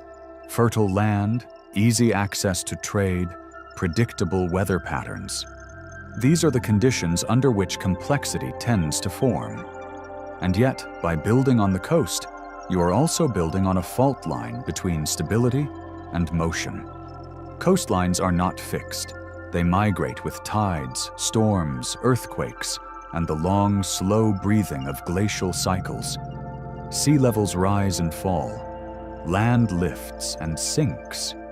What is now dry land might have been seabed 50,000 years ago, and what is seabed today might have been a settlement before the ocean came for it. Take Dwarka, a site off the coast of India, often cited as one of the oldest underwater urban ruins ever found. Some structures there appear to be man-made, but the exact nature of the site remains debated. Erosion, biological growth, and sedimentation have altered the materials. Other examples include Pavlopetri off the coast of Greece, or parts of the Doggerland region in the North Sea. Once inhabited, now submerged. In each case, traces are faint, fragmentary, difficult to interpret. They are found not because they are well preserved, but because they are close, shallow, and recent. Go further back in time, and the ocean does not just bury, it erases. The seafloor is constantly being reshaped. Currents redistribute sediment. Marine organisms colonize and transform surfaces. Corrosion eats away at exposed metal and concrete. And most importantly, new layers are always being added. Anything that is not buried quickly and deeply enough gets broken down by chemical, mechanical, or biological processes. This is why submerged cities do not look like cities for long. Even stone structures cannot withstand the combined effects of salt water, wave energy, and bioerosion. Over centuries, corners round off. Carvings fade, mortar dissolves, organic material disappears entirely, and eventually what is left blends in with the surrounding geology. A tumbled wall might become an underwater ridge. A collapsed building might be mistaken for a natural rockfall. And that is for cities that have only been underwater for a few thousand years.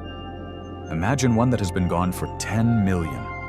Even if it had once stood with towers and streets, an architecture far beyond our own, the ocean would not have kept it in a recognizable state. It would have chewed it down, turned it over, and scattered the pieces until they were indistinguishable from seabed rubble. There is also the issue of accessibility. Most of the ocean floor is still unexplored. We have mapped the moon in more detail than we have mapped the deep sea. And even when we do survey it, resolution is often low. It is enough to find seamounts and trenches, but not enough to pick out small features, especially if those features are buried or degraded. Sonar, submersibles, and core sampling help, but they are slow, expensive, and limited in scope. If something is there, it has to be obvious, or we have to already know where to look. Otherwise, it stays hidden. Some researchers have tried to approach this problem by studying sediment cores from ocean basins. These cores act like time capsules, preserving the chemical makeup of seawater, dust, and organic matter going back tens of millions of years.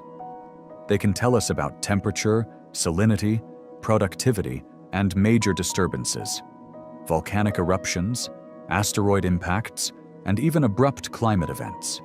And sometimes they contain strange signatures, a sudden spike in carbon, a layer rich in metals or rare isotopes. But none of these, so far, have been linked to civilization. At least, not conclusively. That does not mean the signals are not there. It means we may not yet have the tools or the frame of mind to interpret them that way. If an ancient civilization built coastal infrastructure, if it produced waste that entered the oceans, if it altered marine ecosystems on a wide scale, some trace of that might exist in the chemical record. But those changes would have to be significant, global, and rapid to be distinguishable from natural processes. And even then, the story would be hard to piece together. Think of the Fukushima nuclear accident in 2011. Within days, radioactive isotopes entered the Pacific Ocean.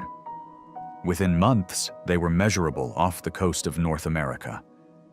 That is a modern, well-documented event with known causes and precise measurements. Now, imagine trying to detect something similar 50 million years after the fact, with no records, no context, and most of the original material long decayed or diluted. Even if the isotopes persisted in some form, distinguishing their origin would be guesswork at best. The ocean is not just a storage space, it is a processor. It cycles water, nutrients, and sediment through physical and biological systems. It chews up evidence and incorporates it into the broader churn of the planet. Cities do not sink and sit there untouched like Atlantean ruins. They dissolve, they blend, and unless you catch them in the act of vanishing, they become part of the sea's deep memory. A memory written not in maps or ruins, but in gradients of chemistry and shape. So if a city falls into the sea and no one remembers it, was it ever really there from a geological standpoint? Probably not. Or at least not in a way that is easy to prove. But these sunken landscapes still matter. Not because they hold proof, but because they remind us of how quickly complexity can vanish.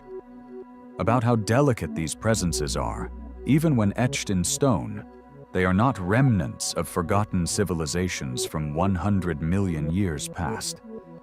They serve as warnings, as previews, as gentle, shifting prompts that endurance is a concept humans fabricated and that the natural world does not acknowledge. We will transition next from the ocean to the stone, from items submerged by water to items encased in rock. Because whereas the sea consumes, geology can occasionally conserve. And every now and then, the planet itself appears to retain something it ought not to. Not a structure or a text, but an enigma, an object that is out of place. And the more intently we examine it, the more it appears to murmur that our past may not be finished revealing all that it knows. When researchers examine rock strata, they are typically searching for patterns, distinct sequences that assist in explaining what the Earth was experiencing at a specific time. Was the environment hot or frigid? Were there volcanoes, oceans? What forms of life existed? Every single layer is akin to a data point, a single page in a planetary journal written in minerals and dust. Yet, occasionally, they discover something that does not quite conform, something misplaced or out of sequence. These are designated as anomalies. And although the majority are ultimately given explanations, a few still remain in the margins, awaiting new instruments or fresh ideas to make sense of them.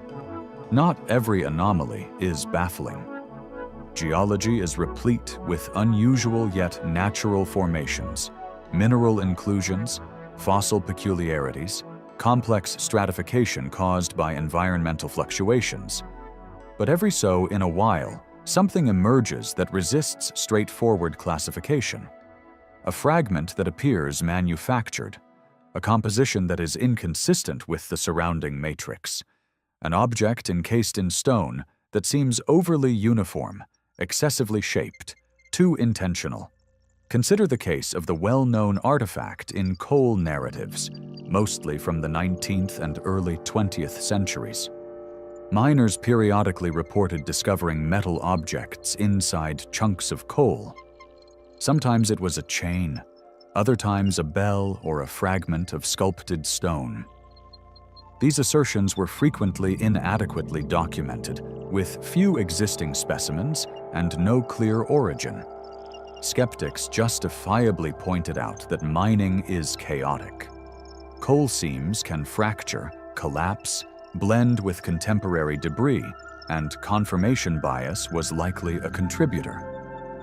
People perceived what they anticipated or wanted to perceive, yet the stories endure, not because they prove anything, but because they emphasize the kinds of indicators people are conditioned to seek. Then there are the metallic orbs discovered in South African mines, frequently referenced by fringe theorists as proof of archaic technology. These small, grooved objects were encased in Precambrian rock more than 2 billion years old. But investigations showed they were likely natural concretions formed by mineral accumulation under high pressure. The grooves may have resulted from natural deformation. Intriguing? Yes. Fabricated? No. Anomalies such as these frequently exist on the periphery of scientific focus. Some are never examined thoroughly because they are missing context. Others are disregarded because the burden of proof for an exceptional claim is, justifiably, very high. And most can be clarified with a little time, better sampling, or new data. But a few stay unexplained, not proven artificial, just unresolved. And that is the crucial point. The scientific method is careful. It does not leap to assumptions. It prefers known mechanisms over unknown ones. And it requires reproducible evidence, not singular curiosities. So even if something unusual is found in archaic rock, the initial questions are invariably the same. Could this have occurred organically? Is there contamination? Was the stratum disturbed? Has the specimen been validated by multiple methods? Unless the answer to all of those is clear, the anomaly remains in suspension. Still, not all anomalies are physical items. Some are chemical.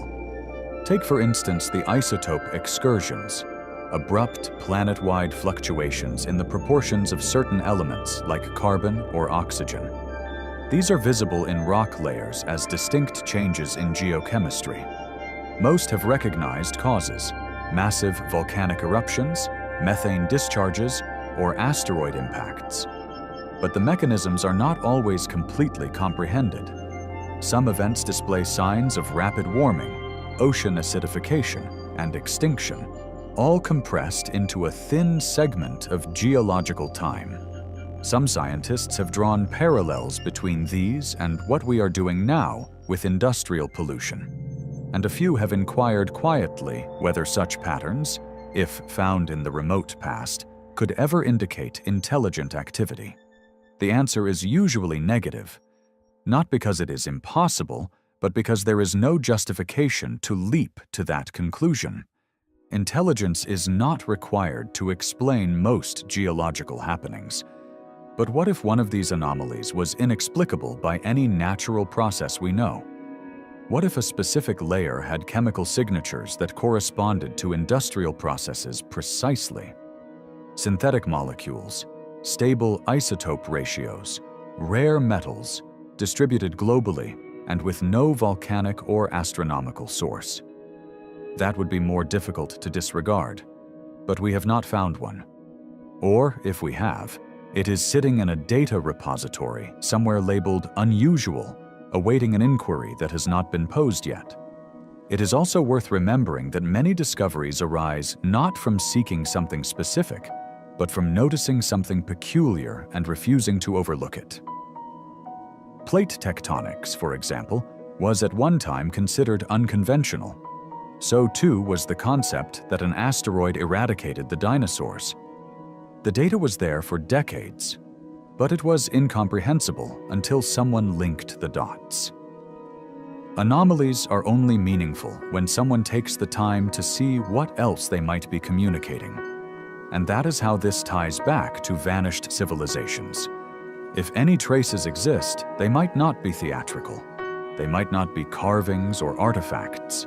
They might be subtle, an unusual mineral deposit, a strange distribution of metals, a synthetic molecule encased in an ancient layer. Things that by themselves do not say technology, but together might suggest the possibility. It is also conceivable we have already found some of these things, but analyzed them through the perspective of what we anticipate discovering. A pattern in geology that appears to be a result of natural erosion, a layered structure disregarded as a sedimentary peculiarity, a geochemical spike attributed to a massive bloom or a methane discharge.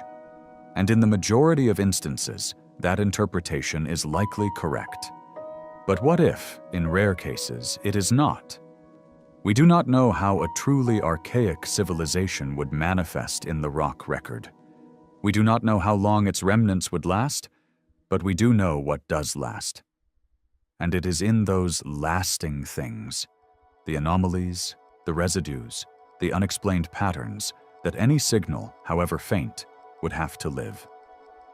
And thus, we continue searching. Not with the anticipation of a submerged city, but with the quiet potential that somewhere layered deep beneath our presuppositions, there is a message not in words, but in data. Not left deliberately, but left all the same. Next, we will take a momentary departure from geology and into a different type of record.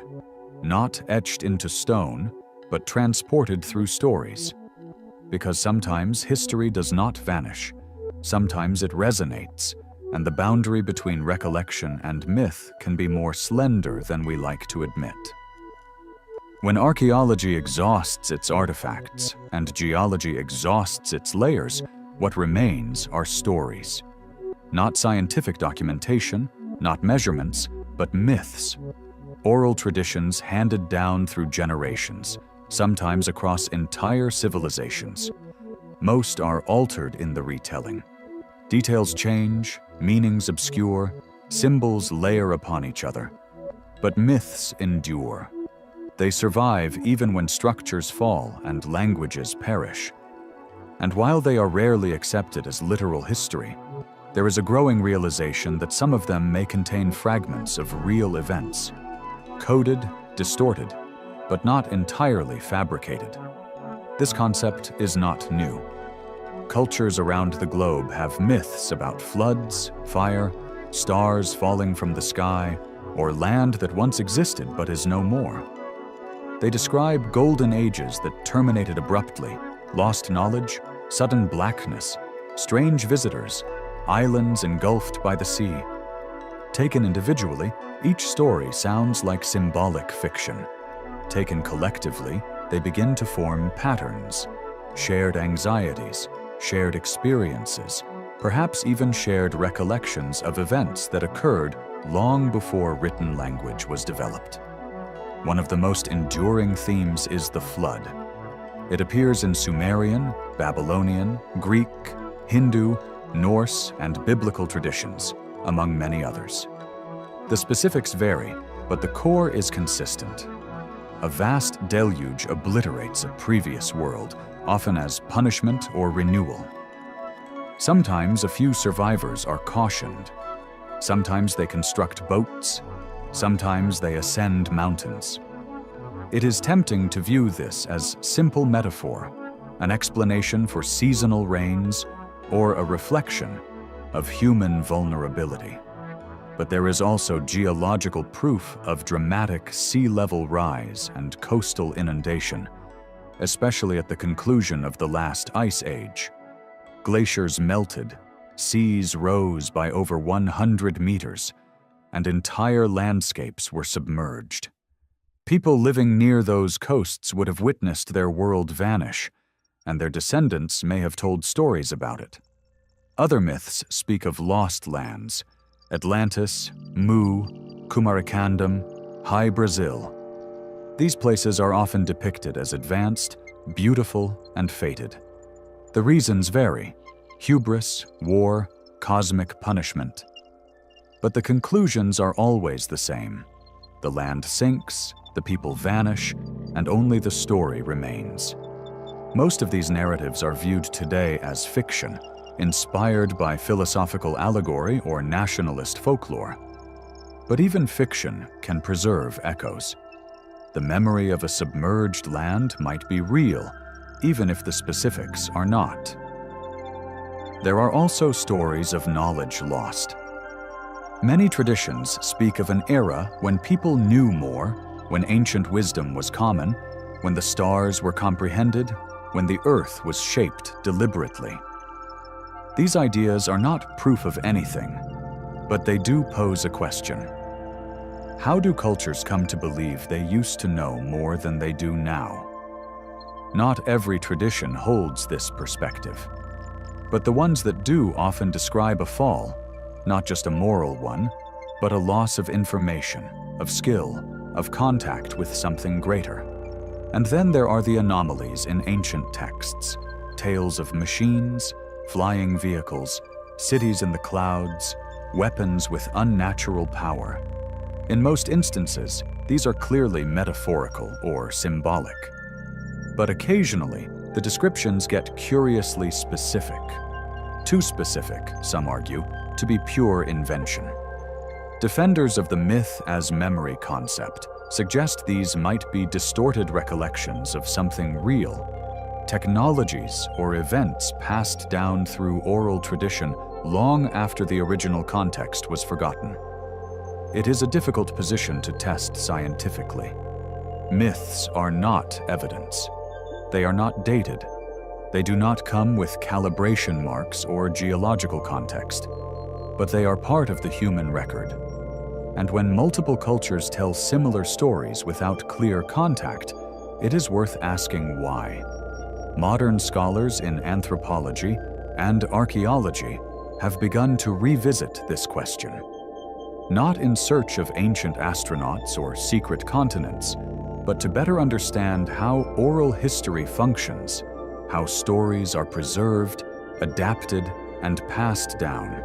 In some indigenous traditions, oral accounts have proven remarkably accurate when matched with archaeological or environmental evidence. Entire landscapes have been described in stories: river paths, glacial retreats, volcanic eruptions, centuries before written records. This means that myths are not just fantasy. They are compressed history, shaped by culture and language, but rooted in experience. They may contain metaphors, yes, but metaphors for something. And sometimes, with enough patience, those metaphors can be decoded. None of this proves that an earlier civilization existed, but it does complicate the idea that history begins with writing.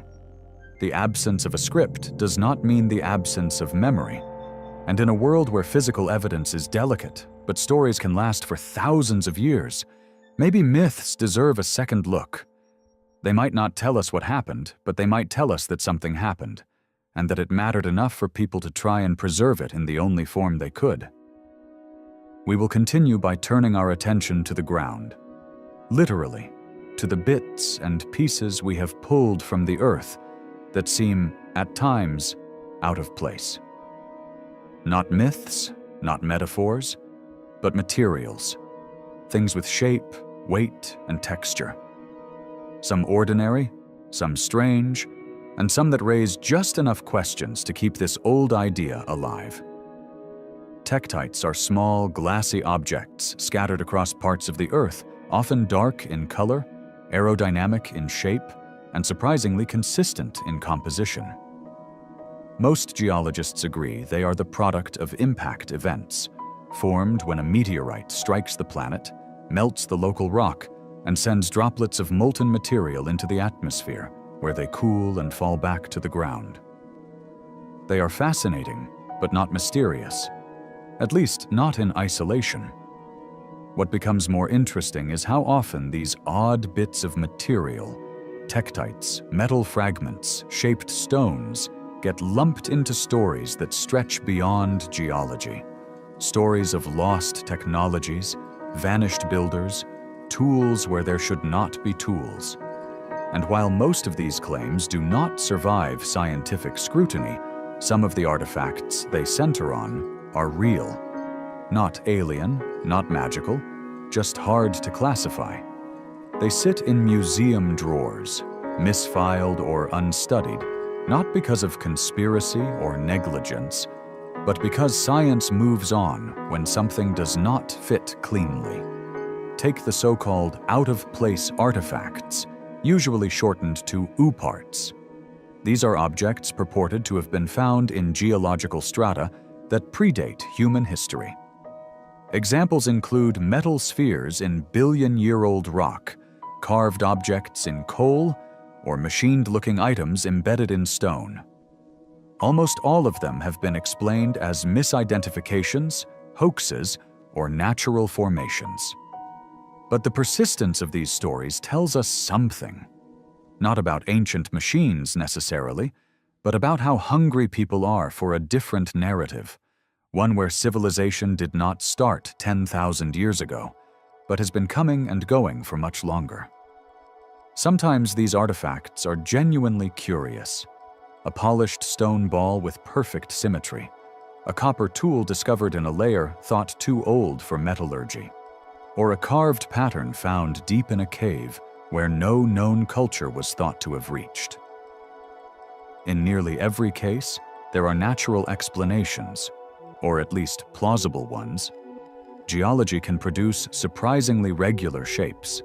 Chemical weathering can etch rock in strange ways.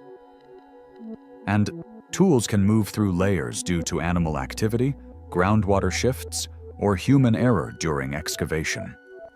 But even if none of these objects turn out to be the smoking gun for a lost civilization, they raise an important point. The deeper you go into the past, the harder it becomes to prove or disprove anything. Sediment gets churned, caves collapse. Dating methods rely on context, and context can be lost. If a technological object were buried in a layer 10 million years old, and it did not match anything we knew, we would not automatically conclude it was ancient. We would probably assume contamination, a misplaced sample, a modern object that found its way down. And most of the time, that would be right. But that assumption, though statistically sound, makes us almost blind to the rare cases where it might be wrong. Tools, real tools, can survive for a long time under the right conditions. Stone tools, in particular, are resilient. We have found chipped flints over 2 million years old, showing deliberate shaping, clear use wear, and evidence of cultural transmission. What is notable is that it took a long time for archaeology to recognize some of these artifacts as tools at all. For years, many were dismissed as geofacts, naturally broken stones. Only when patterns emerged, repetition, clustering, wear marks, did the scientific community begin to accept their human origin. This has a direct lesson for the search for any non-human civilization. The first signs would not be cities or machines. They would be patterns, tools that do not match local geology, arrangements of materials that suggest planning, regular shapes appearing more often than chance would allow. But those signs would be extremely easy to overlook, especially without context. And context is fragile. Imagine finding a perfectly shaped sphere in a layer of rock dated to 100 million years ago. The immediate assumption would be that the layer has been disturbed, that the object is intrusive. And that might be true. But if we automatically dismiss every anomaly that does not fit the known timeline, we close the door to discovering anything that might change that timeline. Then there are the tall tales, stories passed down or published in fringe journals about impossible finds, an iron nail in sandstone, a mechanical device in coal, a human footprint next to a trilobite. These claims almost always fall apart under investigation. Poor documentation, no surviving sample, or obvious tampering. But not all are deliberate hoaxes. Some come from well-meaning observers who did not have the tools or background to interpret what they found. And some are just mistakes, natural features that looked artificial in the moment. Yet, the idea behind these stories, that something came before, is not inherently wrong. What is usually flawed is the evidence presented. But the motivation is understandable. People want to know that history is deeper than we think, that our story might be part of a longer, more complex arc. And in a way, that is not just hopeful, it is logical, because intelligence is not a one-time event. It is an emergent property. And over billions of years, it is reasonable to ask whether it has happened more than once. Science, of course, demands more than curiosity. It demands data, repeatability, rigor, but it also requires questions. And some of the best questions start with outliers, with things that do not fit. Most anomalies turn out to be nothing, but a few lead somewhere new. So even if the tektites are just splash-form glass, and the tools are from known species, and the tall tales are just that, they still have a role to play. They remind us to look closer, to wonder what might have been missed, and to accept that the line between natural and artificial, between coincidence and pattern, is not always obvious. Next, we will step further into that uncertainty, because not every intelligent culture would have developed in the same way. Not every civilization would have chosen stone or metal. And if some never did, their remains, if they exist, might be so subtle we have already walked past them, unnoticed, unmarked, but not entirely gone. When we picture a civilization, we tend to imagine certain things: tools, buildings, machines, writing, monuments, and almost all of it is made of, or shaped by, metal. It is foundational to how we define technological progress: the Stone Age, the Bronze Age, the Iron Age. But that framework assumes one path, one model, one ladder. And it is easy to forget that metal is not a requirement for intelligence, or even for complexity. It is just what we used. So, what if a different civilization never reached for it? What if it evolved, flourished, and vanished without ever needing to extract metal from rock? The idea is not far-fetched. In fact, for most of our own species' history, we lived without metal. Early humans crafted stone tools, built with wood and bone, used fire, understood animal behavior, made clothing, decorated their homes, and developed rich oral traditions, all without smelting a single ounce of ore. Many indigenous cultures continue to thrive with limited or no metalwork, even after contact with those who did. Complexity does not begin with metallurgy. It only becomes visible to archaeologists in certain ways because of it. So, if we consider the possibility of a pre-human or non-human civilization, it is worth asking, what would their record look like if they never entered a metal age? The short answer is, it would be incredibly hard to find. Organic materials, wood, plant fiber, animal hide, even bone, decompose rapidly unless preserved in extremely dry, frozen, or anaerobic environments. Textiles rot, wood burns or decays. Anything left exposed to moisture, heat, or biological activity breaks down. Without stone or metal or ceramic to carry the memory of those objects, nothing stays put for long. And even when preserved, organic remains are rarely interpreted as technological unless they show obvious shaping or patterning. A bundle of fibers might be string or roots. A hollowed-out log might be a canoe, or just a log. Now consider a hypothetical civilization that built entirely from biodegradable materials, shelters of woven plant fiber, tools made from hardwoods, containers from gourds or leather, decorations, clothing, written symbols, everything done with natural pigments, feathers, bark, sand, smoke. Nothing mined, nothing smelted, nothing left to rust or fracture into durable fragments.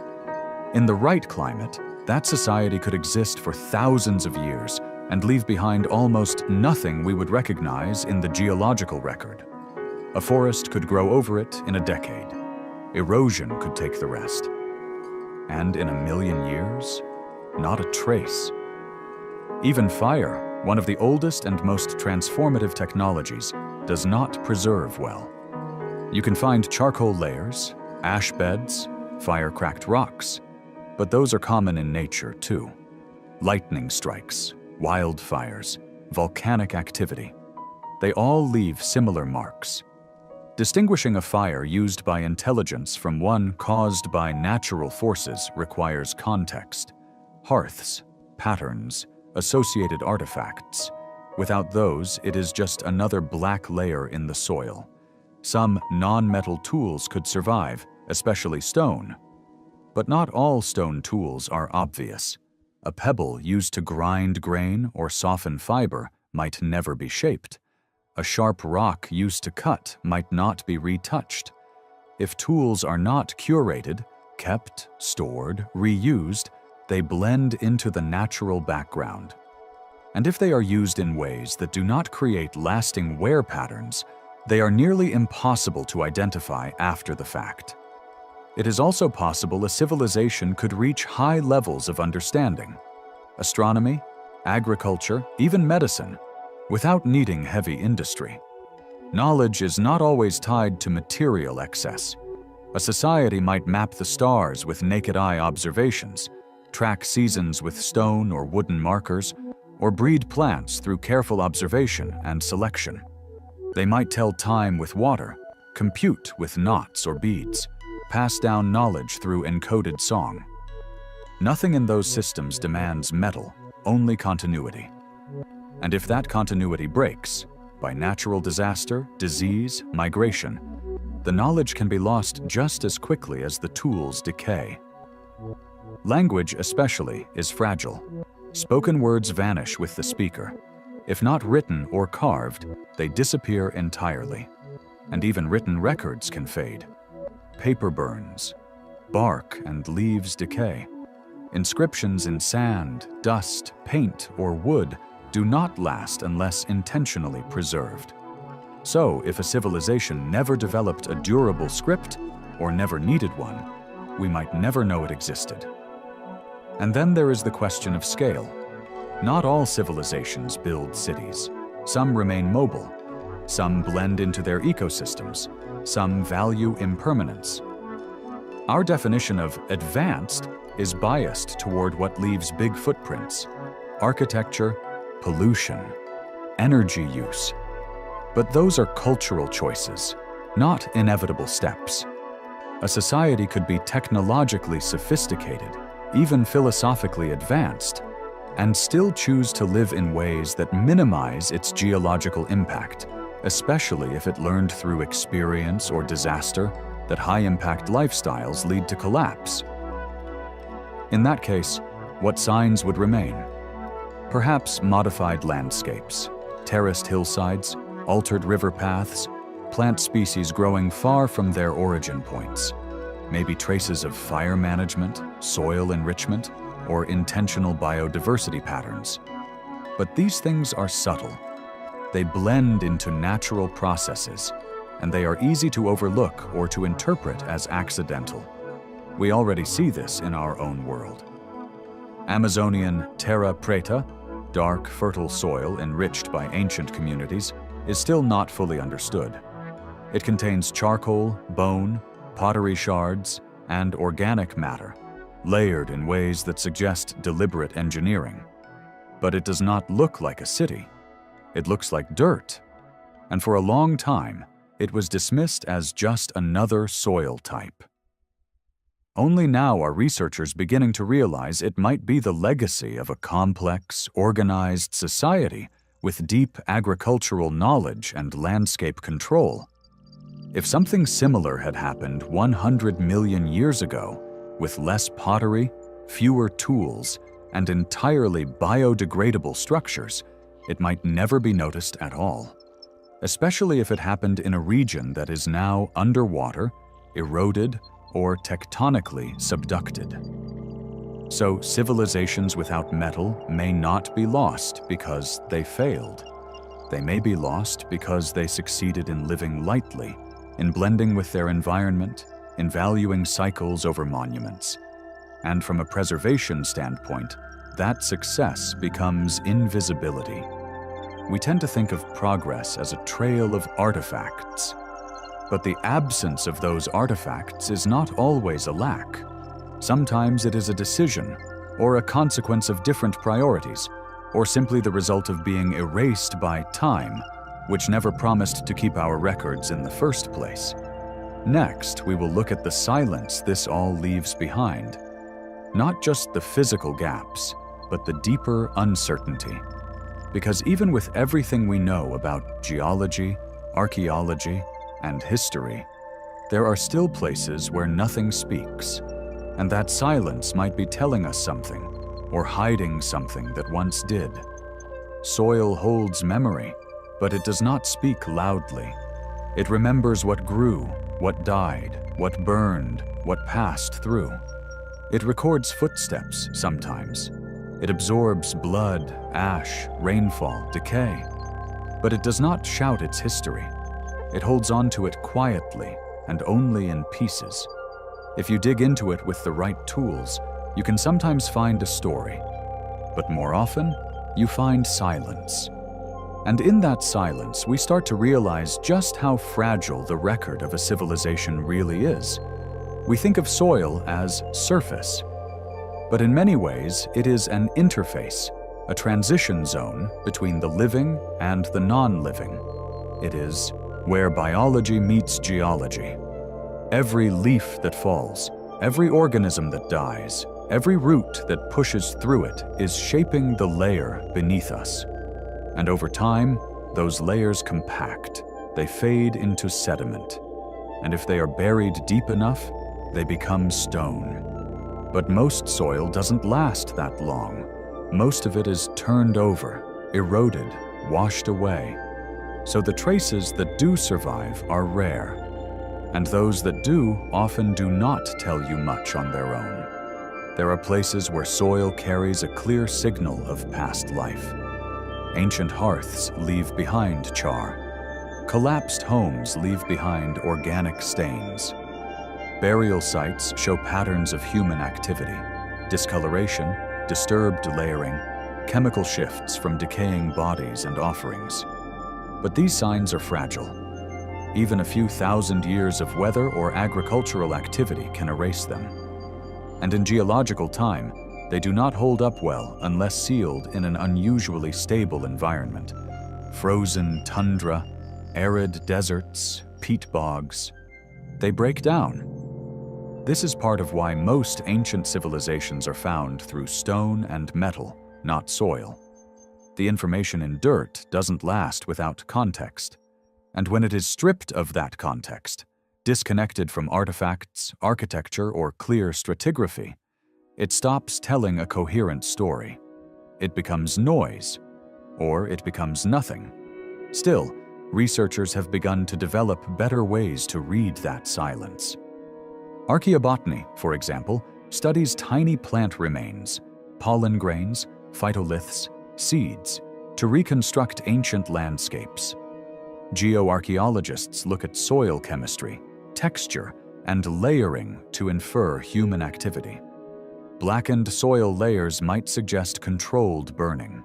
Phosphate concentrations might indicate habitation or waste disposal. Unusually fertile patches might point to long-term agriculture. But even these clues require interpretation. High phosphate does not automatically mean people lived there. It could come from animals.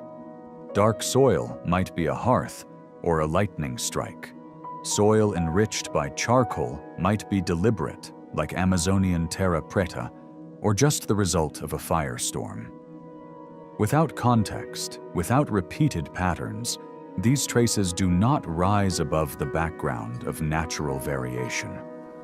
And so, when we ask whether another civilization might have existed in the deep past, we have to face this reality.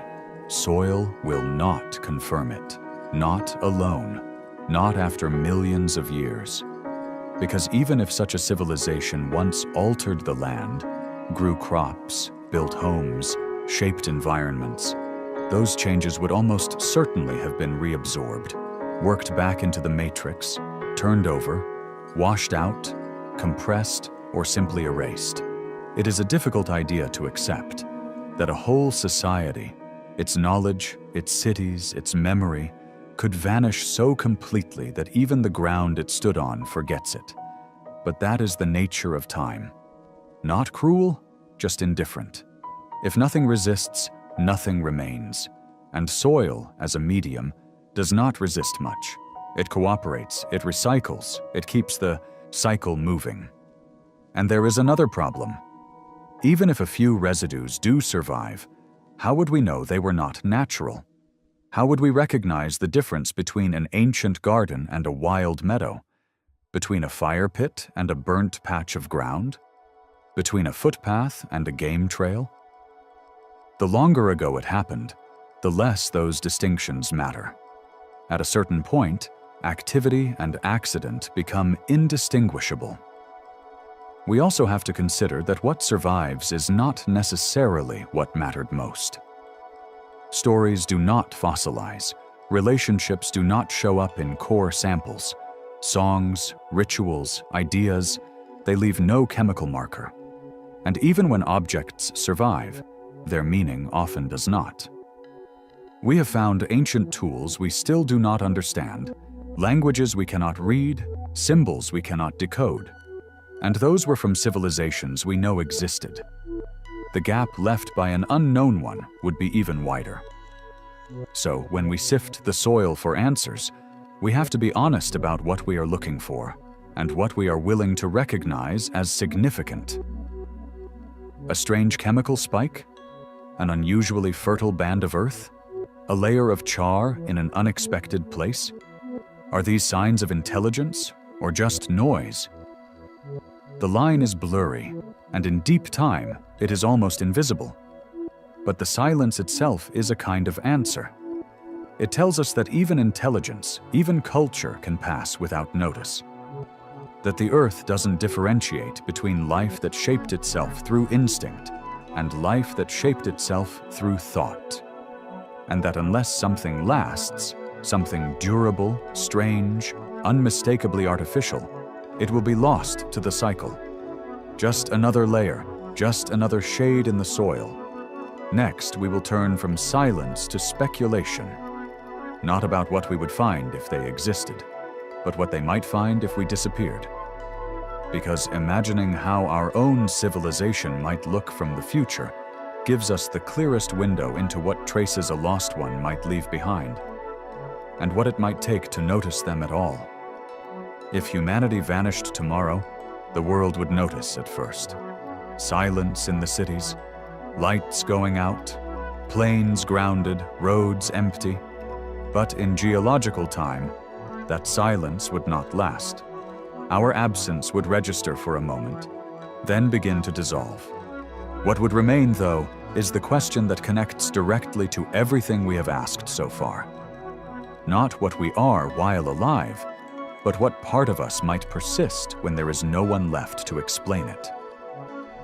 If future beings, human or otherwise, ever looked back at the layers we are building now, what would they actually find? Some signals would be unmistakable. The chemical composition of our atmosphere, for example, is already changing in ways that are visible in ice cores and ocean sediments. Carbon dioxide levels are spiking at a rate unprecedented in the last several million years. Methane concentrations are up. Nitrogen cycles have been altered by fertilizer use. These changes are global and synchronous. Sharp, unnatural spikes in what had been a relatively stable pattern. Even without knowing the cause, future geologists would see that something big happened during our time. Plastics are another marker. Synthetic polymers are being deposited almost everywhere. Landfills, rivers, oceans, mountain snow. Microplastics are found in marine sediments, in fish, in human blood. They are resistant to decay in many environments, and even if broken down into smaller fragments, their chemical fingerprints might remain. Future researchers might find thin layers of microplastic-infused sediment appearing abruptly in the geological record and distributed planet-wide. They would stand out, not because plastic is indestructible, but because it is distinct, unnatural, a layer made of things the planet never made on its own. We are also altering the mineral composition of the planet in subtle ways. Industrial processes create new minerals, some never before seen on Earth. Fly ash from coal combustion, slag from metal smelting, concrete particles, synthetic pigments, artificial alloys. These technofossils are forming now, often embedded in concrete or buried in landfills. In the distant future, they might show up as anomalous inclusions in sedimentary rock, sharp-edged fragments with precise ratios of elements that do not naturally cluster together. Then there is radiation. Above-ground nuclear testing in the mid-20th century scattered isotopes across the globe: cesium-137, plutonium-239, and others. These isotopes decay at known rates, but they are measurable even now in soil, ice, and the bones of animals. The radioactive signature from this brief but intense period could persist for tens of thousands of years, possibly longer in shielded environments. To a future observer, it would look like a sudden burst of radiation with no apparent natural cause. Our cities, ironically, would not last long. Above ground, buildings would collapse from neglect within decades. Steel rusts, concrete cracks, glass shatters, rebar expands, plant roots pry open foundations, moisture seeps into every crevice. In 1,000 years, most structures would be unrecognizable, buried, eroded, overtaken by forest or desert. In 10,000 years, you would have to dig to find the remains at all. Only in places where urban layers are rapidly buried by flood, landslide, or volcanic ash might intact structures survive long enough to fossilize. And even then, they would likely collapse into jumbled debris, stripped of form, disconnected from meaning. Deep underground, some structures might fare better. Subways, bunkers, mines, waste repositories, anything sealed from the surface might last much longer, especially if they are in geologically stable regions. Future excavators might find strange chambers filled with unknown materials or corridors carved with unnatural precision. But without records, without context, those too would be difficult to interpret. A data center might look like a cave. A missile silo might look like a natural void lined with strange minerals. Our machines, cars, phones, airplanes, satellites would not age gracefully. Metal corrodes, wiring breaks down, plastics degrade. Buried in sediment, a few might last longer in partial form.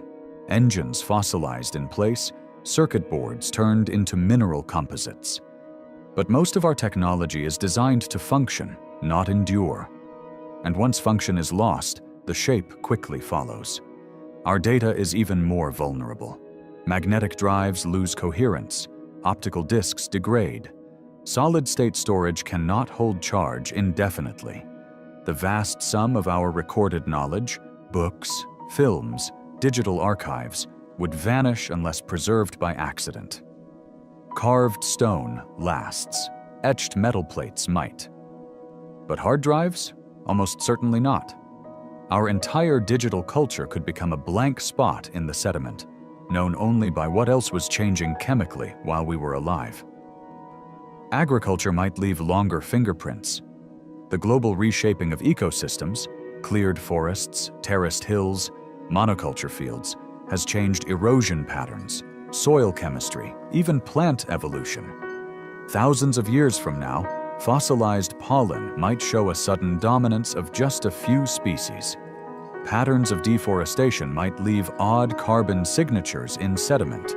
Future botanists could infer widespread cultivation. But again, without tools or texts, it is a partial story. Agriculture without farmers. Domesticated animals leave bones. They might show up clustered around ancient settlement sites. Dogs, cattle, sheep, pigs, all genetically distinct from their wild ancestors. Fish farms and livestock facilities might leave concentrated remains, chemical signals, trace antibiotics. If sediment locks them in fast enough, those bones might persist for tens of thousands of years, maybe more. Fossil fuels are also a signal. The massive extraction and combustion of coal, oil, and gas leave distinct traces, not just in the air, but in soil and water.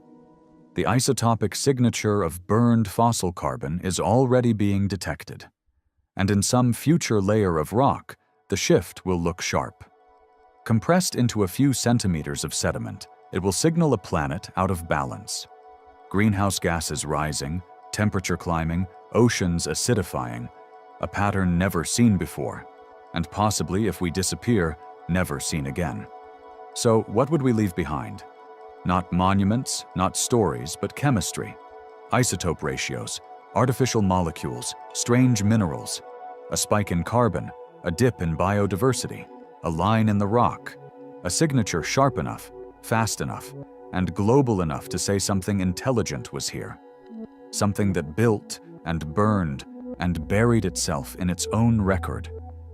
And for anyone, or anything, looking back millions of years from now, that might be enough.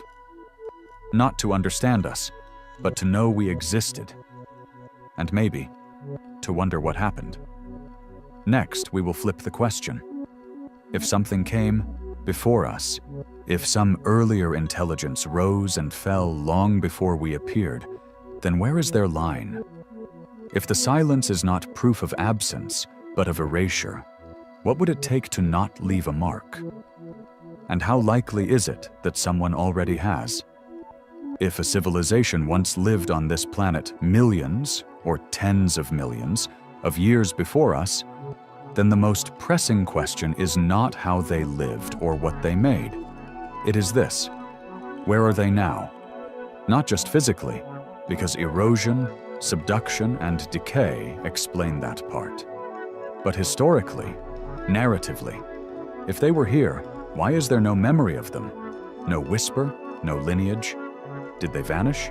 Did they transcend? Or did they simply end and leave behind a record too faint for us to recognize? The Earth is not a forgiving archive. It is an active planet, always in motion, always cycling. Plate tectonics grinds up the oldest crust and pulls it deep into the mantle. Erosion flattens mountains, spreads dust across oceans. Forests rise and fall. Deserts shift. Rivers redraw the land. Even without catastrophe, the planet itself is enough to erase nearly everything a civilization could build, given enough time. But the disappearance of physical things is only part of the problem. What we are really asking is why there is no clear cultural thread, no myths that obviously point to a pre-human intelligence, no traditions that preserve their knowledge, no clear break in the evolutionary record that suggests intelligent intervention or artificial modification. In short, no sign that anyone like us came before us. One answer is simply scale. Human civilization as we know it is just a few thousand years old. Agriculture is maybe 12,000, the industrial age 200, the digital age a few decades. And in that time, we have reshaped the entire planet. Now imagine a civilization that lasted just as long, 10, 20,000 years, but did so 50 million years ago. What would be left? A few layers in the sediment, at most. And unless they seeded life, changed the genome of species, or left clear, enduring artifacts, their influence might blend into the natural record. We often think of intelligence as a thing that accumulates, builds on itself, grows in complexity, leads to inevitable outcomes. But that is a projection. Evolution does not care about continuity. A species can go extinct in a single generation. A culture can collapse over a few seasons. Complexity is not a shield. An intelligence, once lost, does not guarantee a second attempt. They could have ended suddenly. A war, a climate event, a runaway technology, or just the slow attrition of stability. Soil depleted, species lost, systems too interconnected to adapt. And if they collapsed, their population might have dropped rapidly, scattering, regressing, disappearing. With no one left to preserve their knowledge, memory would fade. Language would unravel. Stories would fragment and dissolve. Or they could have left. Not to space, necessarily, but to silence, to minimalism, to a way of life that deliberately chose to stop growing outward. Maybe they recognized that expansion had limits. Maybe they chose not to build monuments, but to blend, to scale back. And over generations, they might have faded from the physical world without disaster or regret. Not a fall, but a letting go. In that case, they might have erased themselves so cleanly, we would never know they were here. There is also the unsettling possibility that they did not live long enough to leave a story. That intelligence flared briefly, never reached critical mass, and was wiped out before it could establish memory. Not all sparks become fire. And in a world full of predators, natural hazards, and biological risks, a species might gain consciousness, but not culture. Or culture, but not civilization.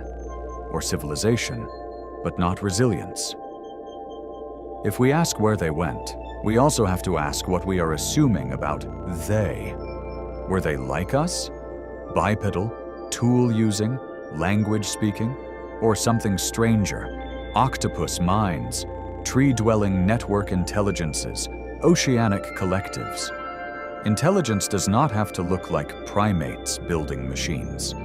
It could emerge in forms that do not leave the kind of traces we know how to look for. And if so, then we might be asking the wrong version of the question. Not where did they go, but what were they to begin with? Even if they were here, and even if they left some mark, recognizing it would require us to step far outside our assumptions. We would need to notice not artifacts, but absences, not ruins, but disruptions. We would need to be open to finding traces not just in rock or metal, but in genes, sediments, isotopes, patterns that do not align with natural processes, yet do not scream machine either. So maybe they did not go anywhere. Maybe they were folded into the biosphere, recycled into dust and code and cell. Maybe we have already dug through their cities without knowing.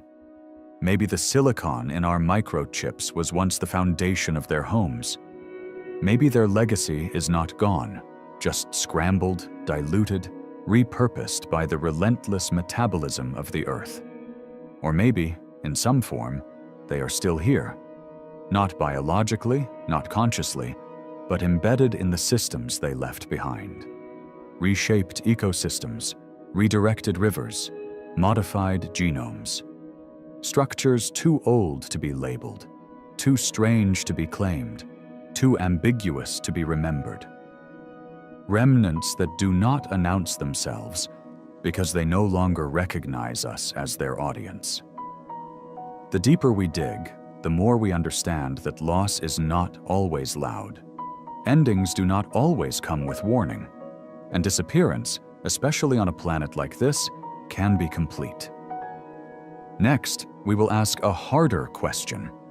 not whether a past civilization existed, but whether we would believe it, even if we found the evidence. Because knowledge is not just about data. It is about recognition. And belief, when it comes to rewriting the story of who came before us, has always been the hardest part. Humility is not something science demands, but it is something the universe tends to enforce.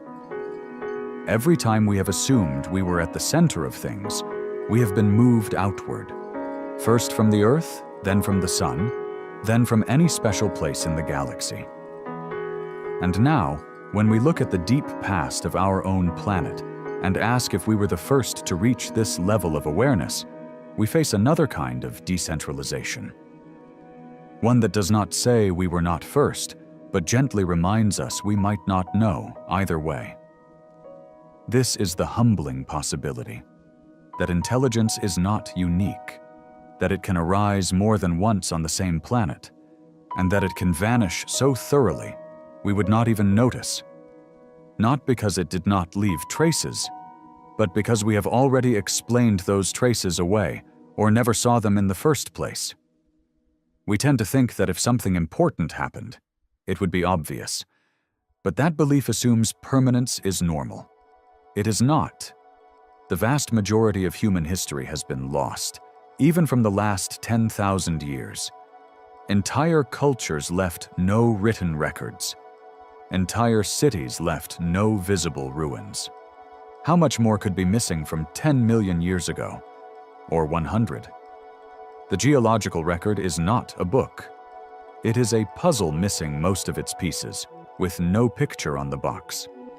And we only notice pieces that contrast sharply with the rest. Something black in a white layer, something jagged in a smooth one. The strange things get attention. The subtle ones disappear into the background. This is why the idea of a pre-human civilization is so difficult to explore. Not because it is absurd, but because it exists in the exact space where evidence is weakest and interpretation is softest. It requires science to make room for doubt without abandoning rigor, to hold space for the unknown without filling it with fantasy. Most scientists do not resist the idea out of arrogance. They resist it out of training. Extraordinary claims require extraordinary evidence. And so far, there is not any. No machine parts in Permian rock, no coded messages in carbon layers, no structure, signal, or relic that requires an intelligent origin and excludes all natural ones. But absence of evidence is not evidence of absence. And sometimes the scale of time is so large that silence becomes the dominant feature. Not because nothing happened, but because the earth is good at forgetting. And that is where humility returns. Not as a surrender, but as a way of staying honest.